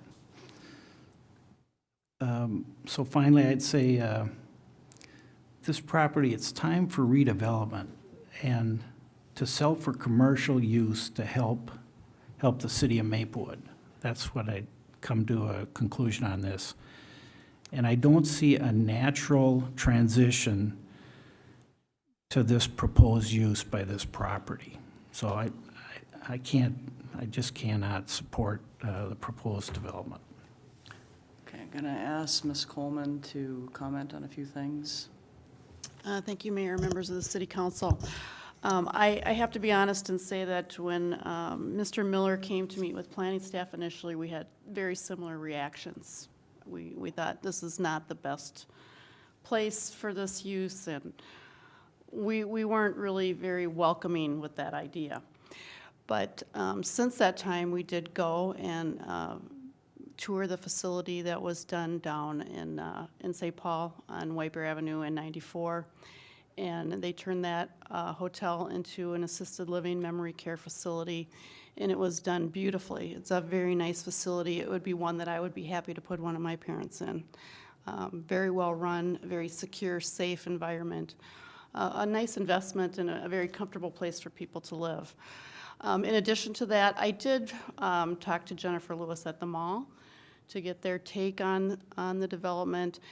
And as much as they were really hoping to see a hotel development, as were all of us, we really don't have the market for a hotel. I spoke with Mr. Mike Brass, who's working with us on our other properties, and he kind of gave me a tutorial about how hotels get located. And what he told me is that they do that by working with corporations and large employers in the area. And that those employers actually buy into the hotel and they commit to renting rooms up to a percent. They look for 60 to 70% of those pre-bookings before they build a hotel. And the geography where this is located, it won't meet that. And he talked to me about how Vadnais Heights did it and how White Bear Lake did it and White Bear Township and how they got hotels. We don't have that. We have St. John's and the mall. And neither one of them are going to guarantee that they have business people staying in hotels 60% of the time. It's just not going to happen. So the hotels are following 3M, but they're not going to locate there. So when I heard that, I thought, yikes, we're probably not going to get a hotel there. So is this the best use? I don't know. We're hearing that the market's shifting a little bit. And if Ryan Companies is out ahead looking for mall locations, that got my attention a little bit too, because I think, as Councilmember Abrams mentioned, I think it's looking ahead. So I'm not saying that we should do this. It's not my place to do that. But I am saying that when I went into this, I wanted a hotel there, and I don't think that that's really going to happen. So right now, the building is in disrepair. There are a lot of police calls that were going there because of bad behavior there.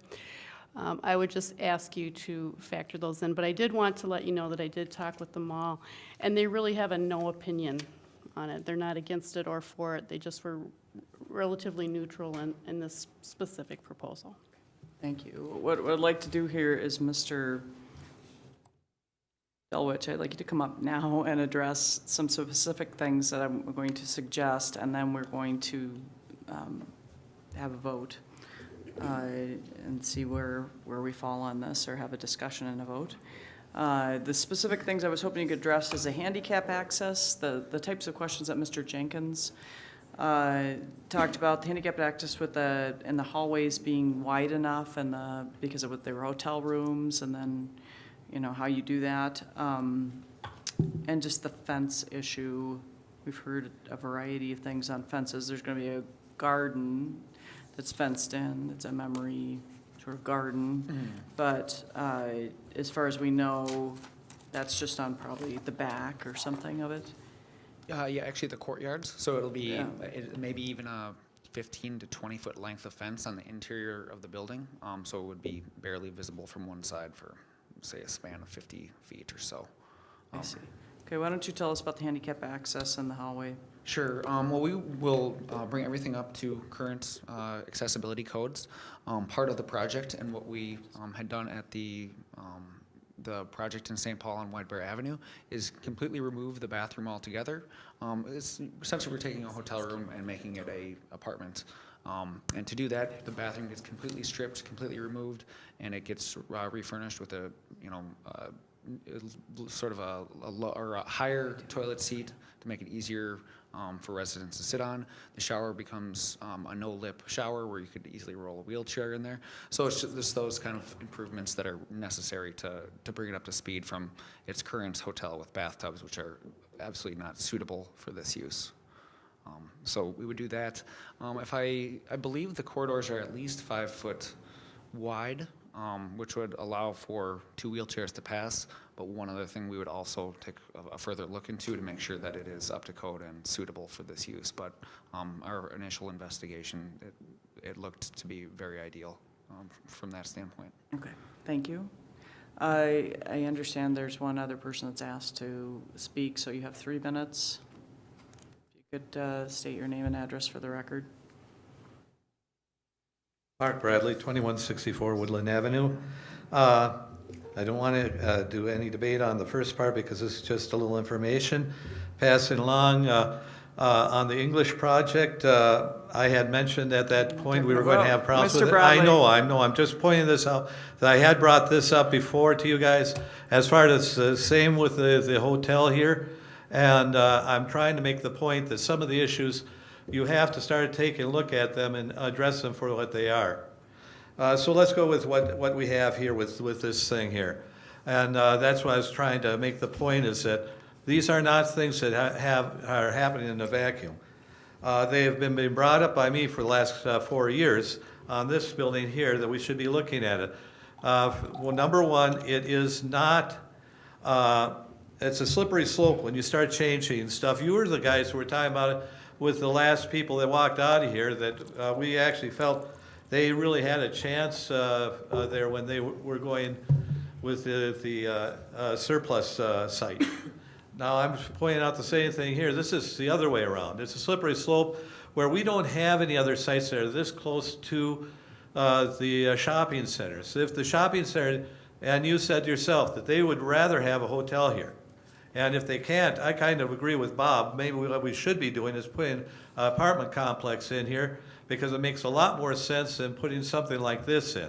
If we are taking a look at it for what it really is, most of your shopping centers are going for A-type hotels. We can take a look at Southdale, who's done that, and we can also take a look at what's happening at the Mall of America. So don't tell me they're not looking at it, they're doing it in a lot of different areas. In fact, we're way behind the ball. In most states, they have I've stayed at in almost every state, they have the hotels right by the shopping center, so you can go right into them from there.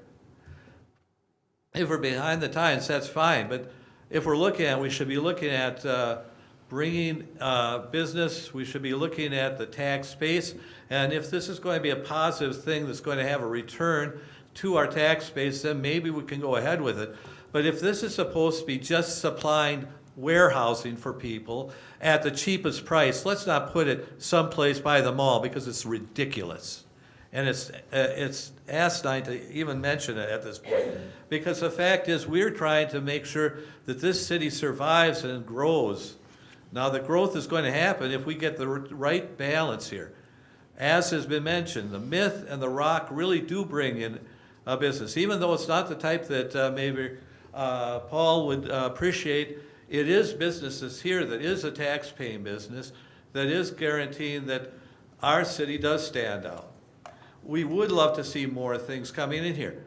I haven't seen any of the businesses like in Arden Hills where they've got 3 new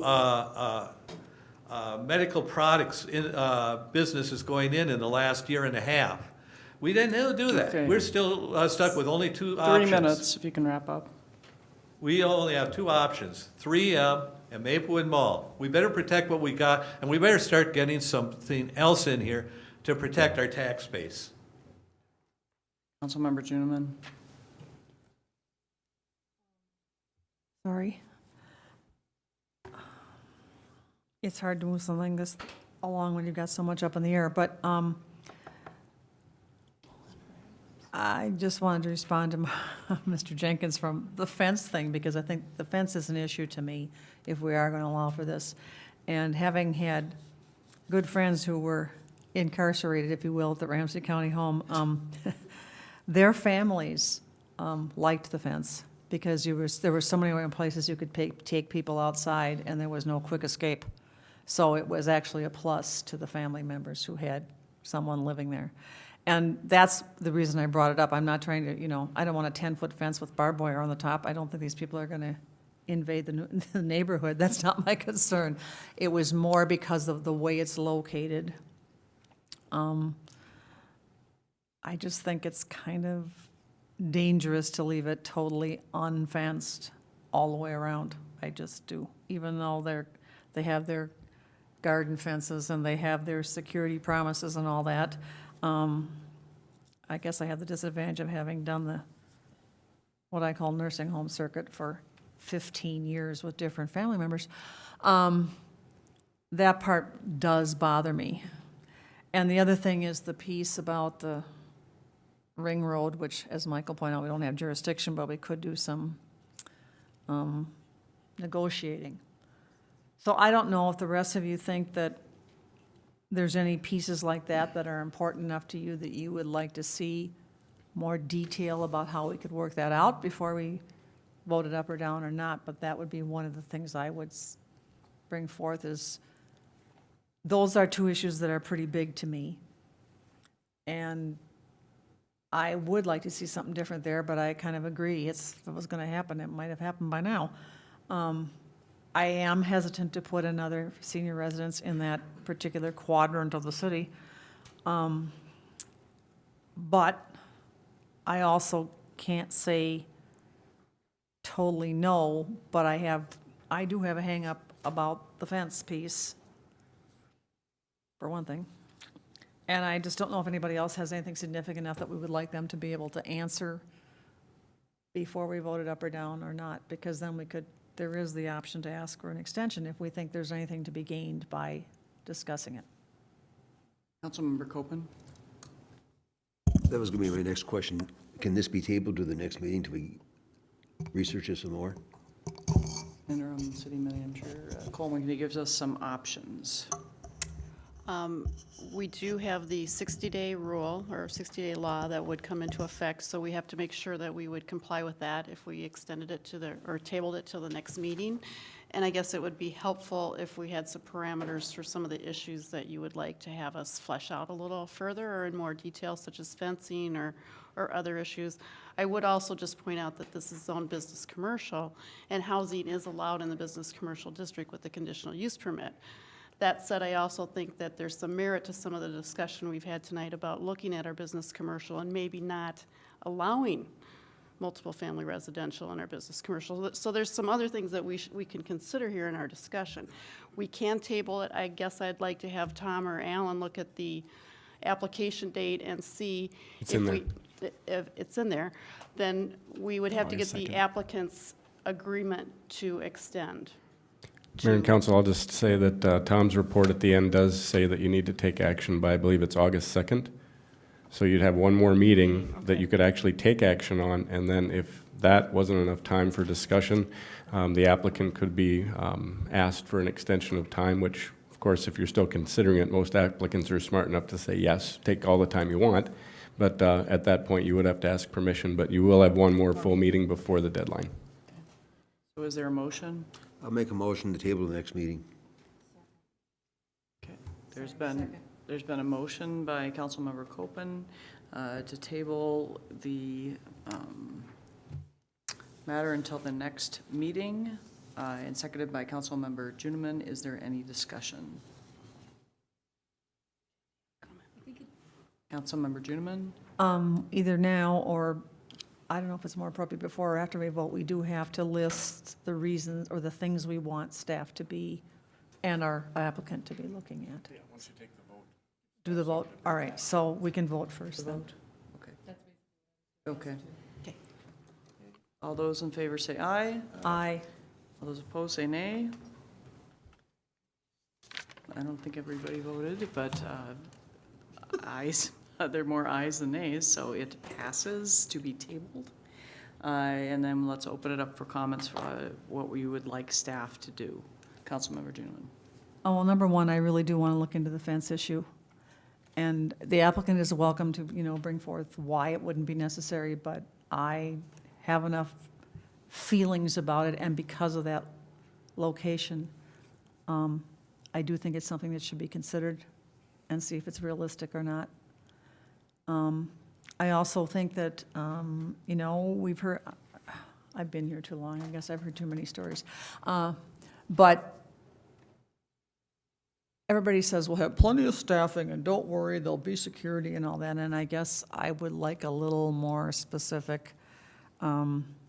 Anybody can look up what the state regulation is for how much staff for how many people, but what do you call what I would think would have to be superior security measures to, in this kind of a situation where there's a busy ring road, a mall, and a road on the other side, to deal with the possibility of walk-offs? So what kind of measures are taken in this particular type of situation? Okay. Anything else? Those are basically my two. Councilmember Cardinal. Thank you, Mayor. I'd just like to have Chief Lucan and Chief Schnell come with some facts and supporting their take on this proposed development. So related to that, I'd like to sort of the density in that area, because I don't understand necessarily how dense it is, and sort of some of the past history of what's happened with them. I'm sorry, that was one of my things. Sorry, number of, like units in that area that station has to service right now. And just for the record, though, I believe the Planning Commission passed this, right, Mr. Donofrio or Mr. Ekstrom, that all costs associated with retrieving memory care residents that walk away from the proposed senior residence shall be paid by the applicant. Correct? So if we approve it, so they've agreed, yeah, they have agreed to that. So. We have not agreed to that. Oh, okay. The other conditions. But this one you have not, okay. One thought, council members, would be to work with you on, if there's a fence, then, some kind of conditions where it's paid, where we look at a formula. We'll take a look at that for next time and bring information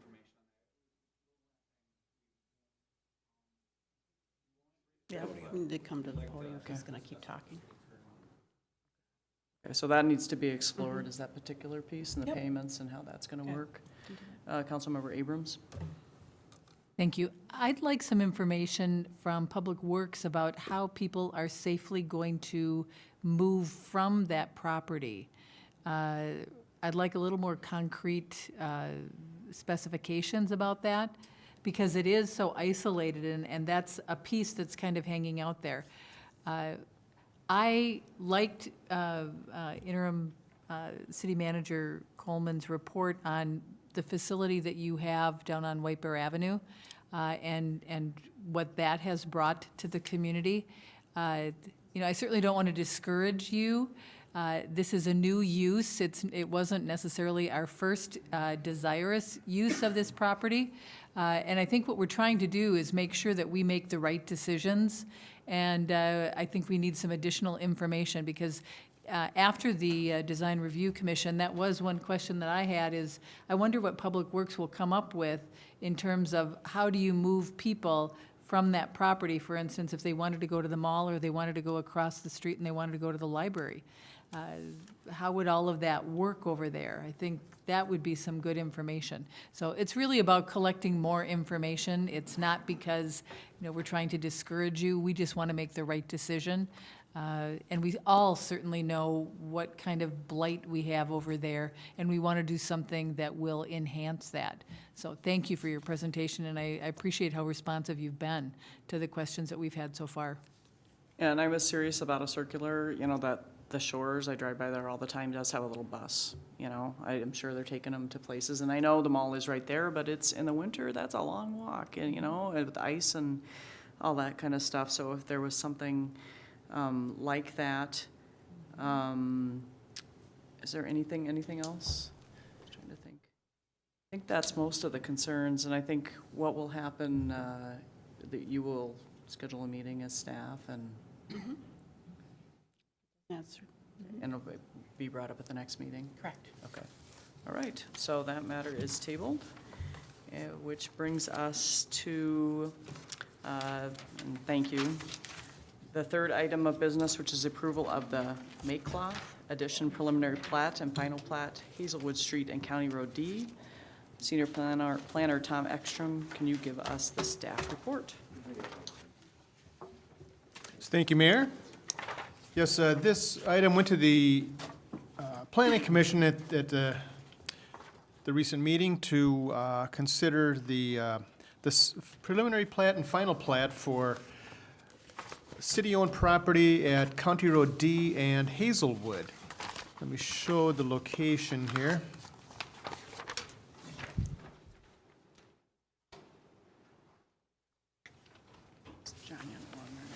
This is property that the city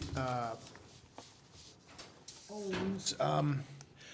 It was a result of a reconfiguration of Hazelwood and the construction of New County Road D as I'm pointing here, in Hazelwood with a little bulge in it right here, in order to safely connect the two together at a right angle, resulting in this piece of property, which we now are referring to as the Maycloth Edition.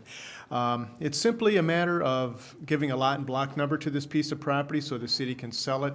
In the last year or two, we've gone through some vacations of unneeded right-of-way and unneeded easements that overlaid the property. It's now all cleaned up, so there's none of that in existence any longer. It's just a kind of a clean piece of property on the map. And so we're just asking for both approval this evening of preliminary and final plat. And Mr. Love in our engineering department's been working closely with the county for several years really on this to get everything straightened out, and it's in suitable condition now. The county is in agreement that everything has been done that needs to be done, so really we just need to submit it to them for recording. So we ask for your approval this evening. All right, thank you. Mr. Donofrio, would you like to comment? Real easy one. That was very appropriate, and we supported the initiative. There were no issues at all.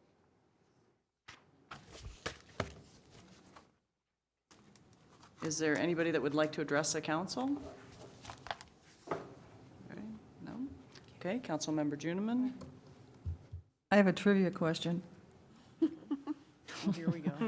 Why is this the Maycloth edition? Maycloth. To that. Tom. Mr. Ekstrom? Mike.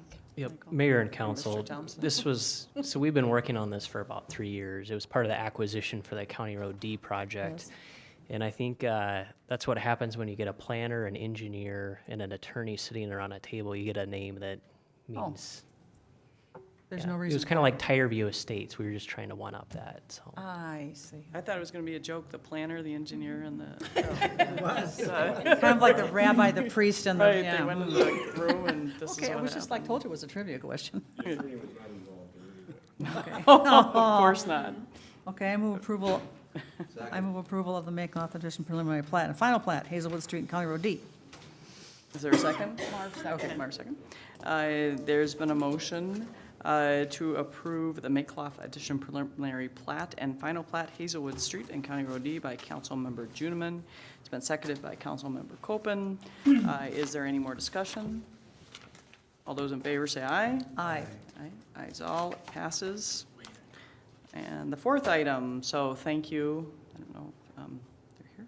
Fourth item of business is approval of a conditional use permit and variance for used car sales closer than 350 feet to a residential district. Mayor. Councilmember Cardinal. Thank you, Mayor.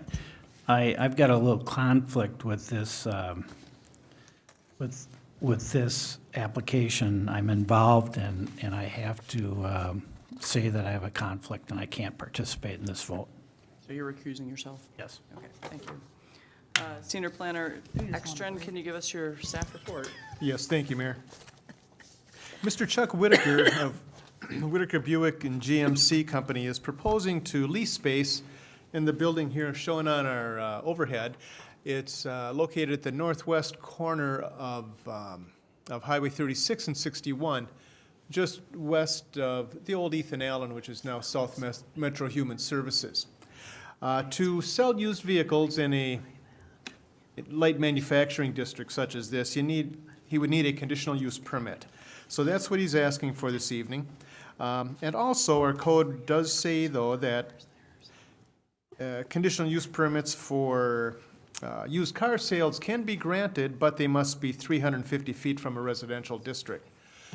I've drawn in, with the little arrow here, the nearest point of a residential district, which is to the northwest. So therefore, Mr. Whitaker would also need a variance from that stipulation because he's closer than 350 feet. Now, the interesting part about his proposal is he wants to keep his buildings parked inside the building. It's not going to be a typical outdoor facility where there would be used cars for sale near this residential, or on the residential side of the property. He did, though, just talk to me recently, Friday, I believe it was, that as a result of a discussion with the Planning Commission, and the discussion being that, well, don't you need to show your cars to have them visible to be, to attract interest from potential buyers, he thought, I do have an opportunity to park some cars on the highway side, on the Highway 36 side, as part of his lease. So he has a designated parking area there. So he did ask me verbally if I could add that to my presentation, that he would like the council to consider approval for him to park 4 to 8 vehicles outside on the highway side. He is selling higher-end vehicles, he explains, so he doesn't want to leave them outside overnight, but he might bring them out during the day to display them. So that is a little bit of a change from my report. Got it. One thing, staff is recommending approval of it. We didn't see a problem with the proximity to the residential district because the cars on that side of the building wouldn't even be outside. But one thing we did suggest was that, and he said that he was going to be paving the back drive area of his building to kind of clean that up.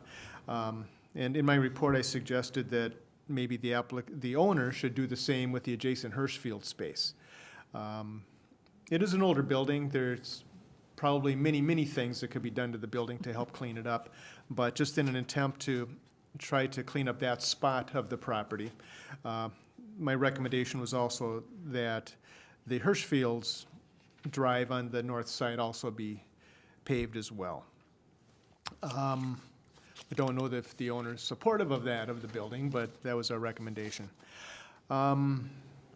So staff is recommending approval of both the variance and of the used car sales. I don't see a problem with him displaying some cars in the highway side. I'm okay with that. And I'm happy to answer questions. Mr. Donofrio, why don't you tell us, what do you think about the cars being out? We hadn't heard the part about the outside cars, so that was a little different. Unique car model, because of the kind of cars that he plans to sell. A lot of those are done over the internet, and so there are people that don't actually come to see or drive the car, so a lot of them are just shipped and bought over the internet. Lots of improvements would be made in the building and the surrounding, so that was a win for the city as well. I believe Mr. Whitaker even tried to buy the building, so he committed to what the space would be like. We did have a concern from the neighborhood about additional traffic that might be from a car sales opportunity. The statistical facts of how many people buy online and how very few cars actually get sold per month in a facility like that, probably not any different. There's probably more traffic from Hirschfield's. But in order to try to keep the sensitivity to the neighborhood, there was agreement that we would, although you can't make it happen, that he would have a suggested test drive route that would not go through the neighborhood. So as long as we kept people to the front. There was also the concerns about trucks that might be dropping cars off or picking cars up. The agreement was, and statistically, there's more than enough room in the parking lot in front to do that, and the back probably would even be a dilemma for him to try to do that. Anything in the back starts to impose on the residential neighborhood, If it's in the front, it's really not an issue for anyone. So the traffic issue, the avoiding the test drives, we felt was appropriate and would be supportive of his facility. Thank you.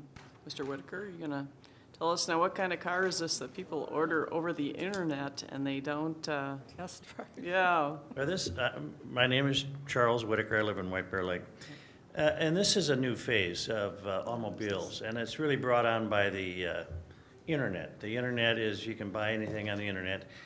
And in particular, as I've owned a number of new car dealerships, is the high-end used cars that are bought on the internet. Somebody's looking for a particular Mercedes or Audi, or it could be a Jeep or something too, but usually they know what they're looking for. And so if they're looking for a red Mercedes that's in Boston, or it doesn't really matter. So, and the other thing to clarify the test drives is the people don't want to go into residential neighborhoods. They actually want to go out to the highway. So the easier we can make it to get people to the highway, it'd be better. The other thing to talk about or clarify is the display. A few cars, up to 5 to 8, just to show people that we're in that business, and to probably put cars out there for test drives. Since they have garage doors and we got to get the cars out, we would have some cars out there. And I would say normally we wouldn't keep them out at night. There's no additional lighting that we're going to be putting in. Those lots aren't going to be lit up. So, to make sure that there's no vandalism, the police chief left, but we don't want to attract anybody. We don't want to have them out there. There's hail, there's weather. And so for the most part, this is an indoor warehouse type business. And it's, we're not going to do service work. It's just sales only. And the internet, honestly, is the biggest part of it. So the traffic, I don't see much traffic at all, to be honest with you, that people are gonna.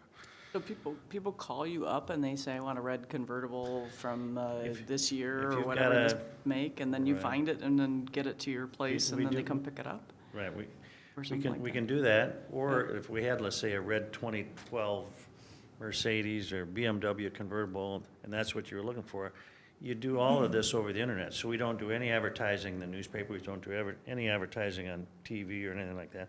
It's all on the internet. So more than half of your people are outside of 100 miles away, for sure, and I would say a third of them are outstate. So you're warehousing cars for people that might never, ever come here. In fact, most internet, if they're over 100 miles away, they don't come. So We you're ship driving them the cars We then? ship the car out, Yeah, yeah. okay. Or we drive it out there, right?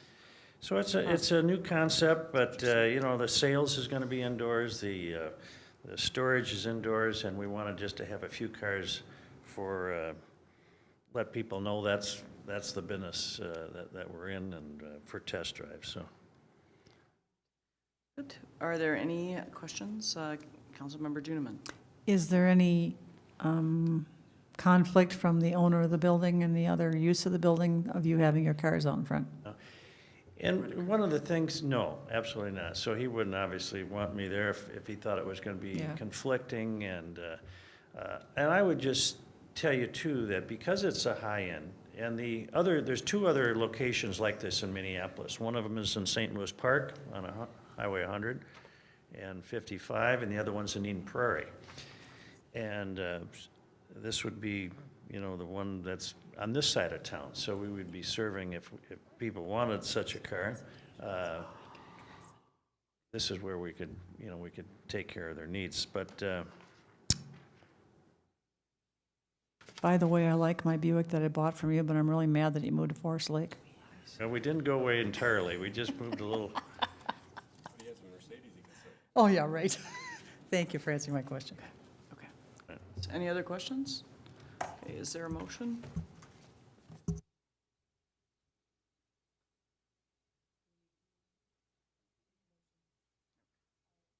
Moving the condition. Yeah. Conditional use permit.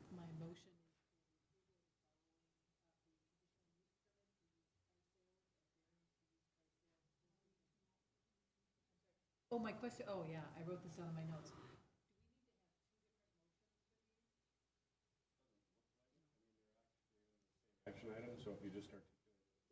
Articulate both.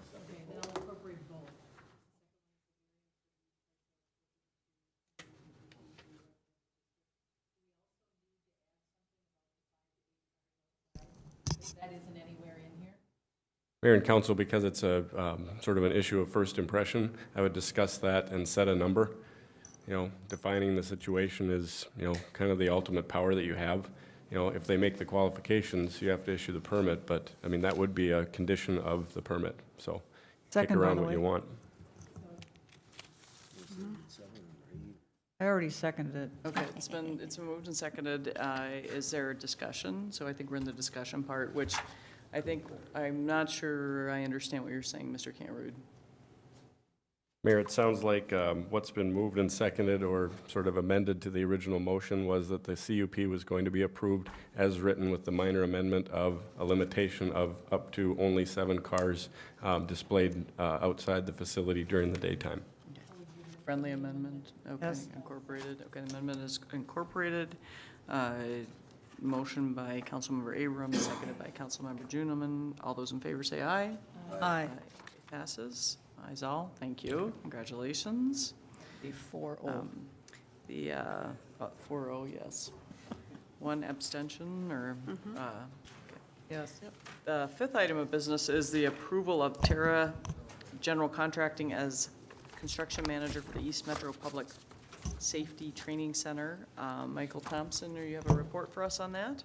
Yeah, Mayor and council, I'll start it off and Chief Lucan might have something to add. But yes, this is the final phase of the work in cleaning out the commercial wing of the training tower. And essentially what this is, it's a little different than how we've done projects in the past. This is a construction manager at risk. So Terra Contracting is currently doing our South Fire Station, and Steve has been really impressed with the work, very responsive. So here we're proposing them for professional services where they would actually give us a guaranteed maximum price for the work. Then they would go out and bid separate bid packages according to city purchasing policies, and they would have all of the agreements with the subcontractors to complete the work. So essentially, the city would be paying Terra directly, and then they would be distributing the funds to their subcontractors. So it's less administrative overhead for us. We see some advantages because there's a guaranteed maximum price, and we're getting the quality services of a contractor we've seen and worked with, and Chief Lucan is very comfortable with. But perhaps Steve could speak more to the scheduling of the work. Chief Lucan.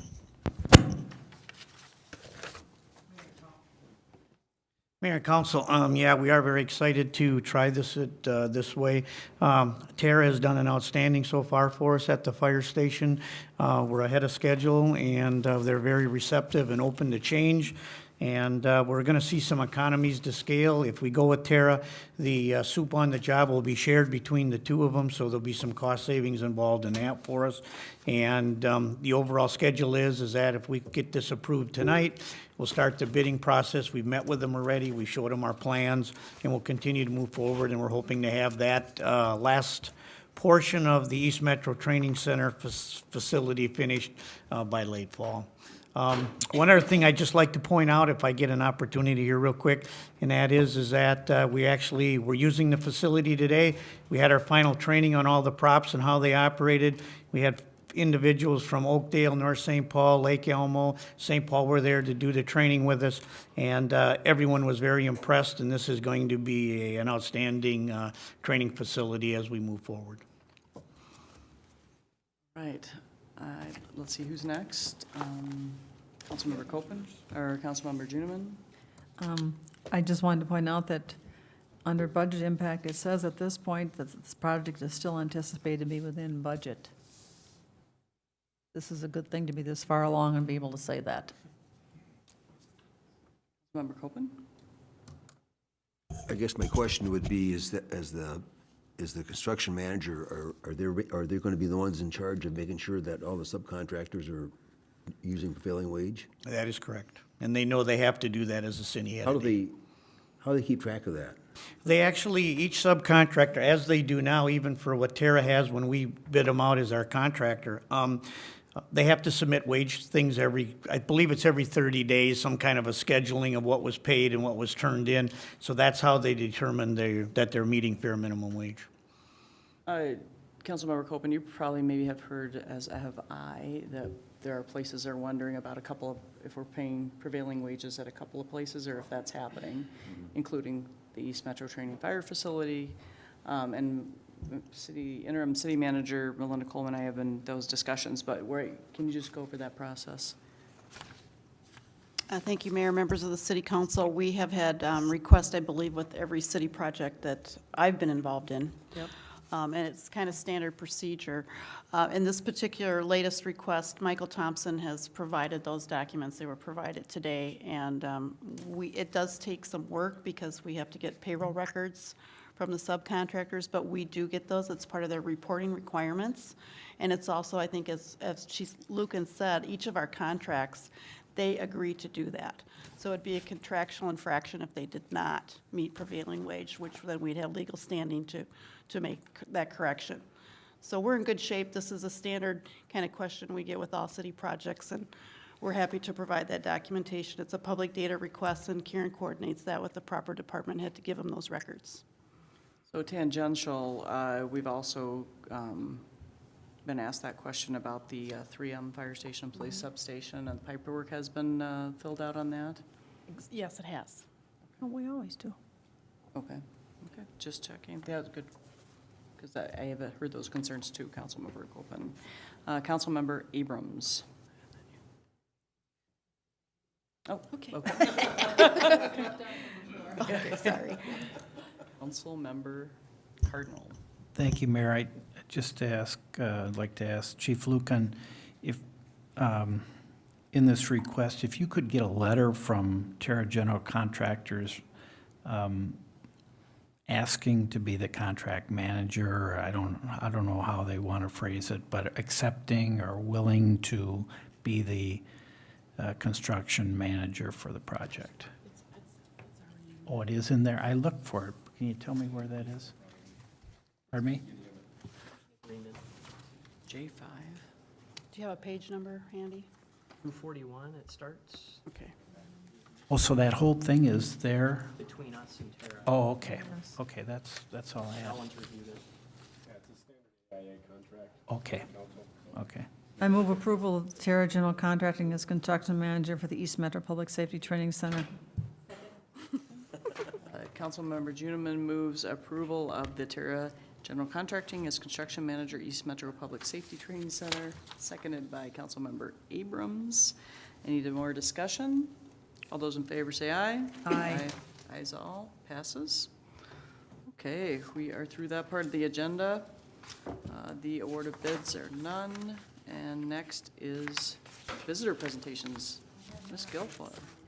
Ms. Guilfoyle, no visitor presentations. No, there's someone back there. Oh, we do have somebody. Did you know you're supposed to sign up? But you may. All right. Why don't you come forward and talk with us? And you probably know it's limited to 3 minutes and so forth. Our council, my name is Tom Sin, 345 Sophia, that's kind of on the north part of Maplewood. Could I pass out this maintenance agreement? Yes.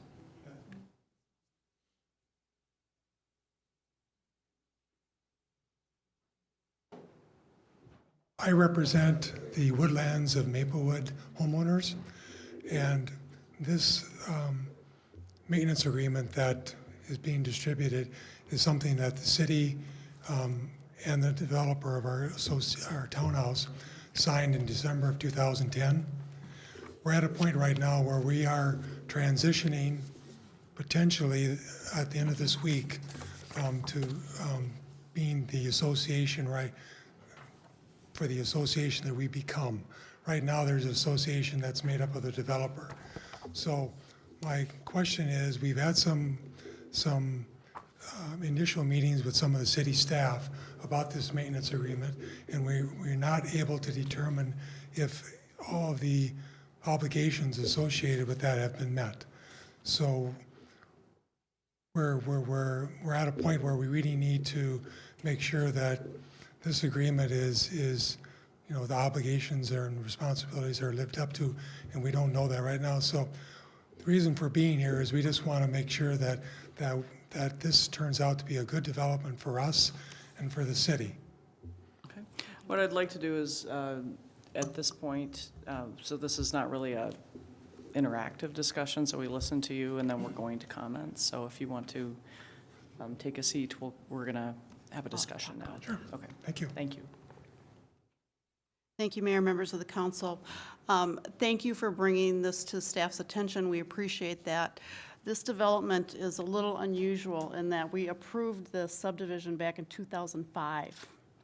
And at the time, there was a development agreement that was put in place, and city staff has escrow funds that we are holding on to in the amount of $23,000. So what we need to do as a staff is go out and investigate what work is left to be done and require the developer to do that. And then if he doesn't do that, we use the money to get the job done. And it has to do with the pond that was put in place and some fencing and other landscaping, kind of typical things that would happen with a single-family residential development. This is a little unusual in that it got started so many years ago, and then the economy tanked and things sat for a while. So now it's building back up, and there's no lots left, or maybe just one lot left. And that's why they're getting concerned, because it'll be turned over to them to maintain. So they want to make sure that they're getting the work done that they need in order to take over. It's perfectly legitimate concern. And he can take care of this. Yes, planning staff and myself and Alan can certainly take care of this, and we will do that. So I am thinking, Ms. Coleman, for them to come to the meeting, that they weren't sure? Or has there been a lag, or? Actually, as I understand it, Mr. Martin left someone a voicemail today that had been contacting the planning department and said that, that we would take care of it. They chose to come, and that's their right to come and ask for us to help them. If Councilmember Cardinal? Thank you, Mayor. Now, is this over on McMenemy? Mm-hmm. Okay, so we should describe where it is and. It's McMenemy, and help me with my geography here, guys. Yep, Roselawn. McMenemy and Roselawn Yep. area. It's on the east side of McMenemy. Yep. It's right where there was a lightning strike on one of the homes there. I would love to live there. Yep, the church is Long on the one Alliance. side. What I will say about that, this, just to wrap it up, is that the staff has said they will follow through and work with you as we are, your elected officials. If you can always come to us and talk to us more about this if you feel you're not getting what you need. And so I hope the public understands that because I've had this a couple times of do we show up at a council meeting to complain? Sometimes it's easier if you come to write me an email or any one of us, so we can also start that interface or strengthen the interface.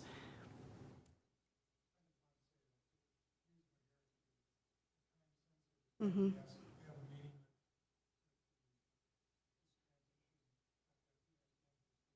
Okay, so are we going to get this before? Oh, it's time absolutely, yeah. sensitive? We have every intention of following up and making sure the developer is aware of the work that's left to be done. Okay, so hopefully this is satisfactory, and so we do appreciate you coming.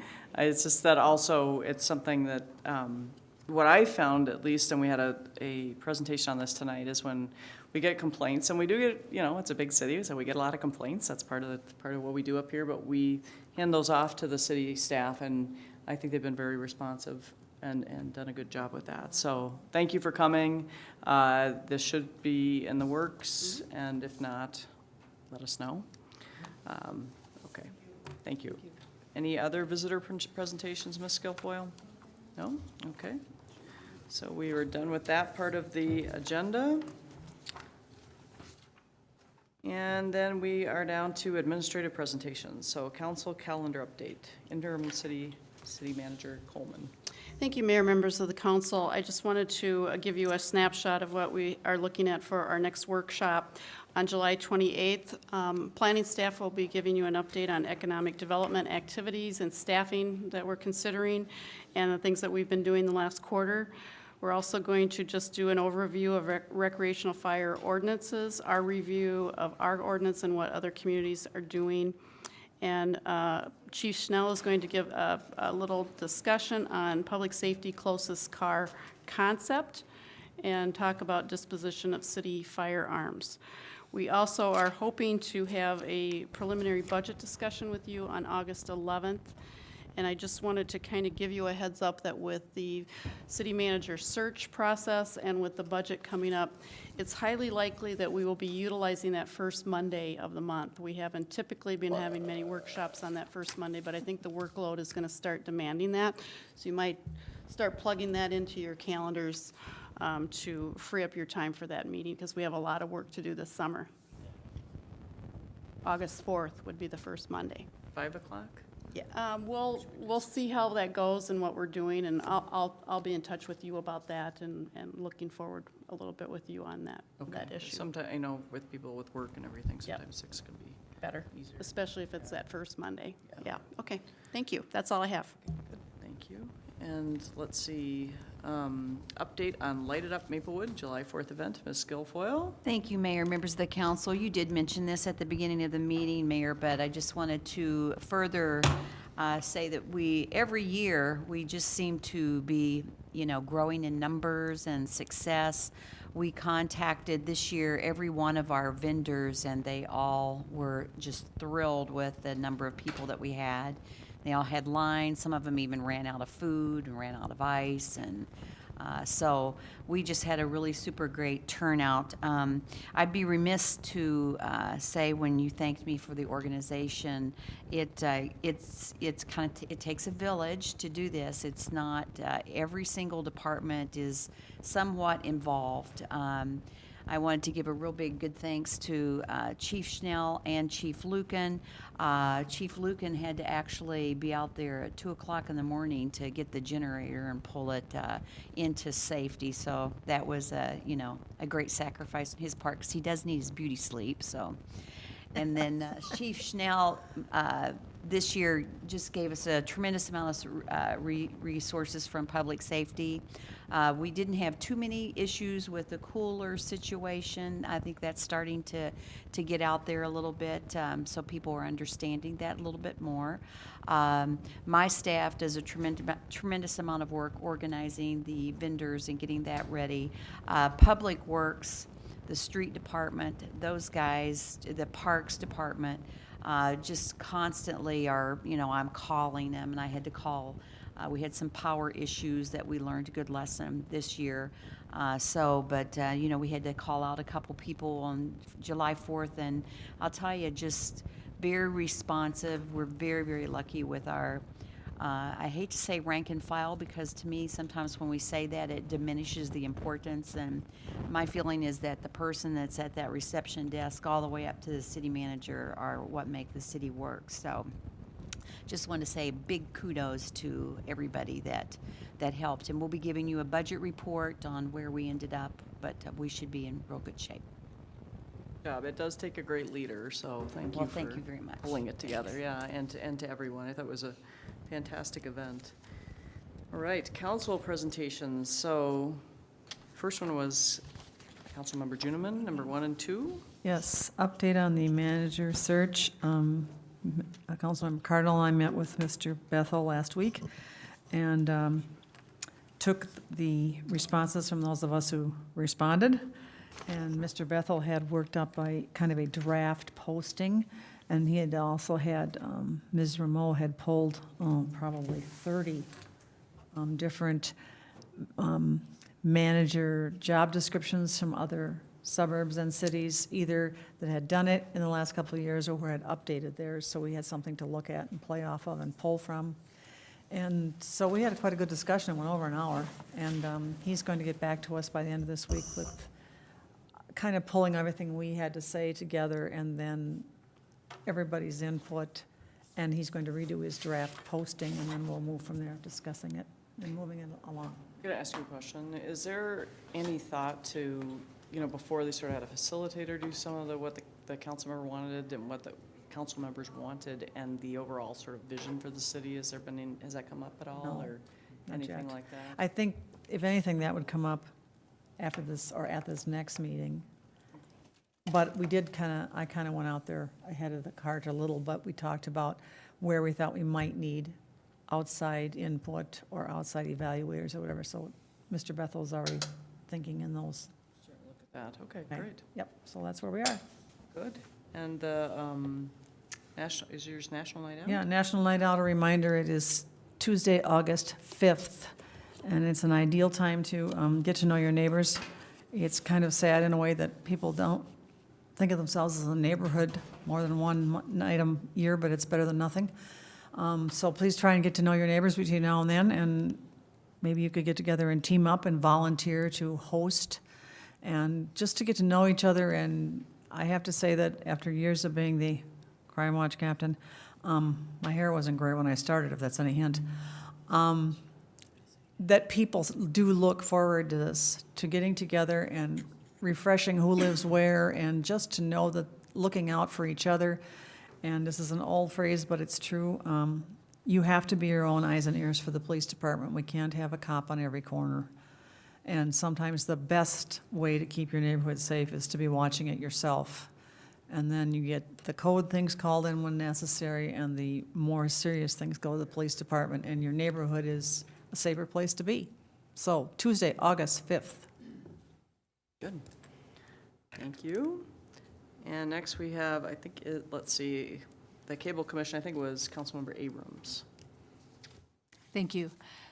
I attended the Cable Commission meeting this last week, and there are really two different issues going on with the Cable Commission. The first one is the franchise fee, and I just want to refer everyone that there was a really good article in the Pioneer Press on Sunday, June 29th, about the Comcast franchise fees, because right now, the North Suburban Communications Cable Commission is going through the franchise fee negotiations with Comcast.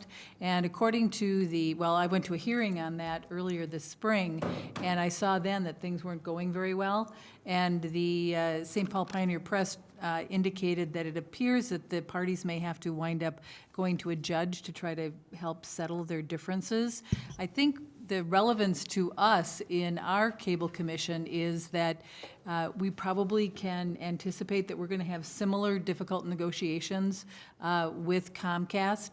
And so that's, certainly technology is changing. And with the whole purchase of Comcast with Time Warner, I think that, the complexion of cable is going to look quite different. And I would encourage everyone to pay attention to what's going on with these franchise negotiations with our neighboring cable commission, because I think that it's kind of it's going to predict what we're going to experience. We're just a little bit further down the road in terms of negotiating with Comcast. And so I expect that we similarly will have some difficulties. So it's not looking so great. But this was a very good article, and I think people will really understand how that whole thing is working. The other thing I wanted to bring up in terms of our cable commission, there's the other side of the cable commission, which is the PEG side of it.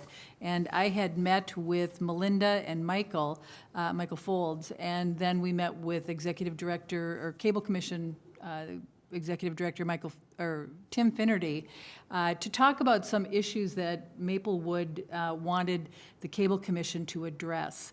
The citizens of Maplewood are the largest contributors to the Cable Commission. I think it's around $700,000.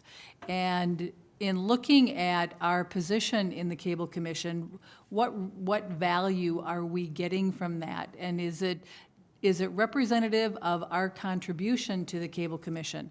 And so Michael Folds and Melinda and I, in meeting with Tim Finnerty, addressed several different issues. And the response from Tim Finnerty was very positive, and I think that there's some movement there. One of the concerns that we raised was equipment reimbursements. Some of the citizens probably are watching us as we are pushing the buttons up here because our microphones don't work really well. And so there is some money there in that we're going to be able to get some reimbursement for some upgrades on equipments. And The other thing that we discussed with Tim Finnerty was additional staff reimbursements for videographers. And the reason that we wanted to do that is because we are such a heavy user of videography that right now, the cities are eligible to get $2,500 in reimbursement. But Maplewood, because we are one of 7 or 8 cities that actually videotape our city council meetings, and we also videotape our commission meetings, that we go through that $2,500 in probably the first month of the year. And so the $2,500 is less important to us than it is to some of the other cities. And so in terms of some type of equity representing how much our cable users pay from the city of Maplewood, we really want to be able to get some type of bigger reimbursement. And I have to say that in terms of the budget, when the Cable Commission was voting on the budget at this last meeting, they actually doubled the reimbursement amount from $30,000 up to, I believe it was $60,000. So I think that we're going to have some more equity there in terms of our contribution and what we're actually going to get back, because we're such heavy users of videographers. The other point that we addressed with Tim Finnerty was the fact that we wanted more focus on the G side of the PEG. That because we're such a large contributor to the Cable Commission, we want to have some additional staff time in terms of really getting the message out with Maplewood. It would have been great to have someone from the Cable Commission who did a program on the festivities on July 4th, to have some type of cable program spotlighting Maplewood and the good things that are going on here and the different events that are happening. You know, announcing the fact that we've got these family movie nights coming up, and we've got a fun run coming up with the community center in the fall. And so I think Tim Finnerty was very interested in looking at that and talking to staff, and he was very responsive and sent a follow-up email on the discussion that we had. So I think that there are some good things going on there, and I wanted to make sure everyone knew about that. So that's the Cable Commission. Another point, I also wanted to report on an event that's coming up on Saturday. It's the reopening of the Keller Golf Course. Maplewood is very fortunate in that we've got 3 golf courses here in our city, and this one is and I'm not a golfer, but it's really nice that this gem of a golf course has been redone, and there's going to be a public event there that's happening on Saturday. So I would encourage people, if you're out and about, to try to attend the reopening of Keller Golf Course. I know the press is doing a press day on Thursday, and I don't know who's going on Friday, but it's open to the public on Saturday. So that's going to be kind of fun. And let's see. Why don't you do the report about meeting with, okay. yes. Several meetings ago, we agreed that Mayor Slawick and myself would meet with interim manager Melinda Coleman and talk about communication and kind of make sure that we're up to speed. I think it's also beneficial because we're the newest members on the council, so it really gives us some background, and I'll commend interim city manager Coleman. It was a very good briefing. I think we got a lot done, a lot accomplished, and it gave me an awful lot of background about what's going on in the city right now.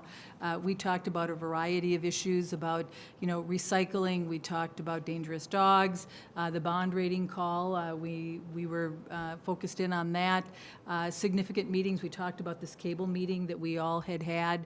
And so I think that it was a very productive meeting that we had. Excellent, good report. And next we have, is it Councilmember Cardinal? Thank you, Mayor. Yes, I would just like to say that the Planning Commission, we are so fortunate. I think there's 9 members on the Planning Commission. And is that the full complement? Mm-hmm. So we have 9 members, and it's, and it works very well. They're very competent. They've got a lot of experience. They're all male. There's no female on that planning commission. I don't know how that, I don't know how that happened, but they filled this whole front area, and they do a very good job. But it's surprising that, I know in the past, there was always, you know, male and female, because Fix that. Mary Fisher was on there as the chair. Anyway, they do a great job, and that guy tonight gave a great report there. So we're in good shape there on the planning commission. And just to touch on that, when we talked about reporting on the commissions or the liaison positions, we mentioned that we have to be careful how we report, but it's good to have a liaison and see what's going on there. As far as the Cable Commission goes, I serve on the Municipal Equipment Committee, and Michael Foles and Chuck All had put together a proposal last year, and we approved it, I think, in December for like 140,000 improvement on our capability with the audio-visual here. So I don't know if that's all going to happen. It could. And then the Finance Committee, I also serve on that committee, and there's a guy by the name of Greg Donovan who served on that committee at the Cable Commission, and he's the second member in the last 2 years that has passed on. He died last Thursday, I believe, July 3rd. So if we could just have a moment of silence for Cable Commission representative on the Ramsey Washington Suburban Cable Commission, Greg Donovan, and his family. So just a moment of silence.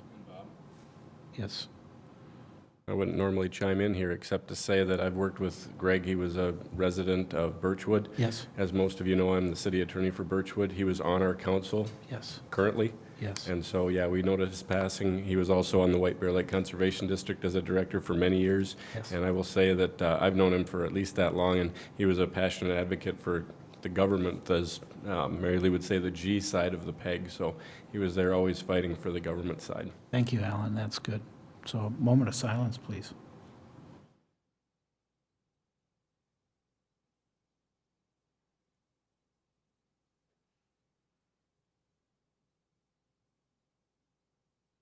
Thank you. And let's see, I did have, It's a fair. yeah, the fair. Okay, that's good. Now, I don't know who got, Marv, I know, always goes to the fair, and Mary, you were there, right? Yep. Yes. So, yeah, so we did get this invitation from from Joe Fox, and I actually read it. And it says in here, I would be available to give that report to the council as a whole or to any individual council member by the end of July. So he wanted to report on the fair. So I just asked if we could have him to, give a report. Just a note about that. Joe's, he's been there forever, and he serves, he does that.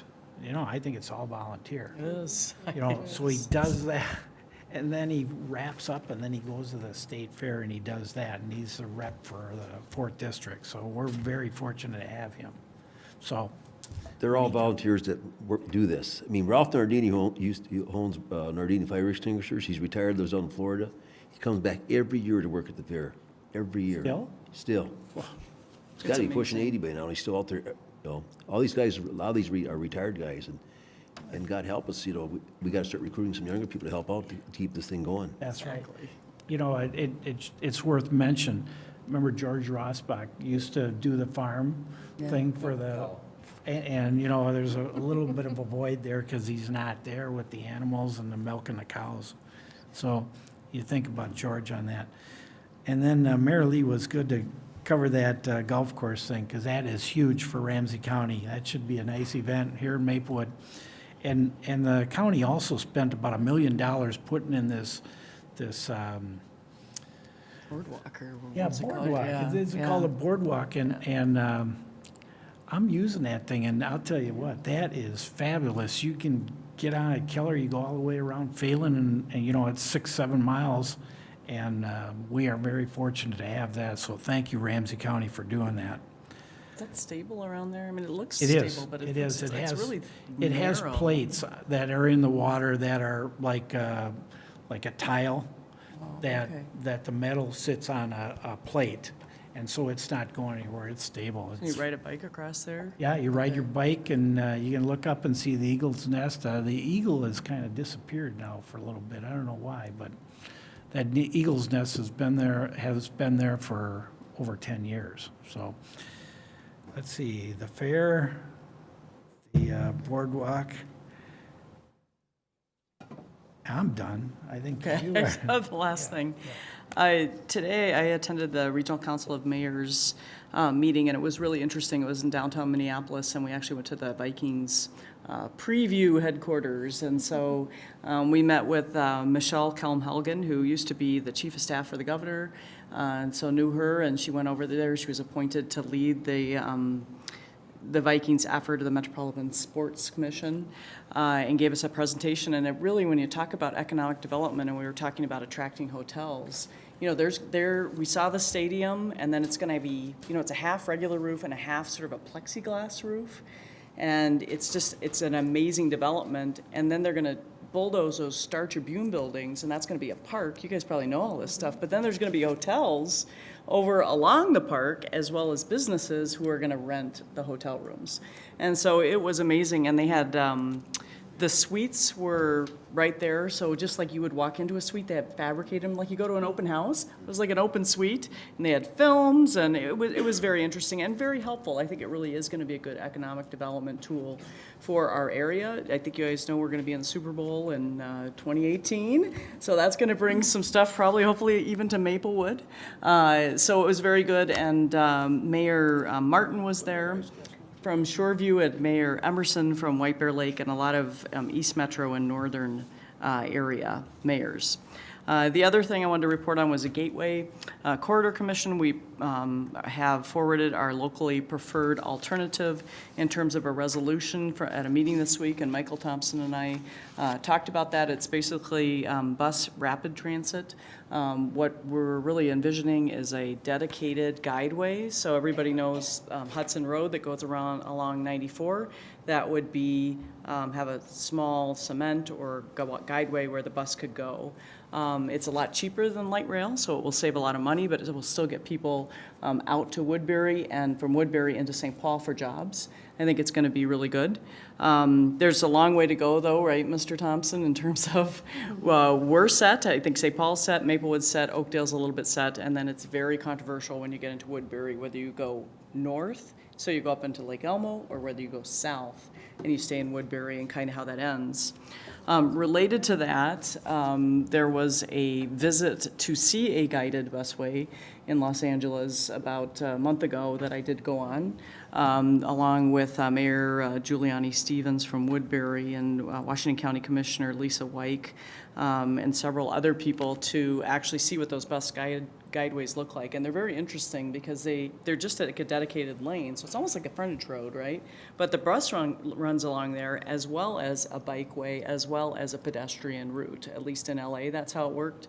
And we met the guy who, you know, had the vision to do this, and he is a county commissioner, and he's over 1 million people. So can you imagine if he represented 1 million people, what it would be like? But he said he wanted this to happen. He went down to Brazil, where this was happening, saw the first guided busways and what it was like, brought this back to LA, and I'll tell you, they go from light rail to buses to moving people all over that very crowded part of the world. And in our part of the world, I don't know if you all have to go home through Woodbury, or actually through Maplewood, anywhere on 94, but you sit there for at least a half an hour. It's a half an hour, 40-minute drive. So we can really start to alleviate some of that congestion, I think, by working with the Gateway project and getting that done. They are going to come to us, Council. They're wanting a resolution of support for the project, and so I've asked Interim City Manager Coleman to put it on a workshop, probably in September. We'll be talking about, you know, which month that should be in, so you can ask all the questions that you want about that, what Maplewood's responsibility is in that, in The Los Angeles one, each city got to pick sort of its own imprint for the station in that city. They got to pick their own vegetations. The trees changed, depending on the city. But they gave the cities a lot of input, and I think that's something we want. We have a very small part of it, but a very important part of it, of course, with 3M and all of that. So that's my report. The only other thing is I went with Marv City, saw Tim Herman, who's the director of the SABA, the East Side Business Association.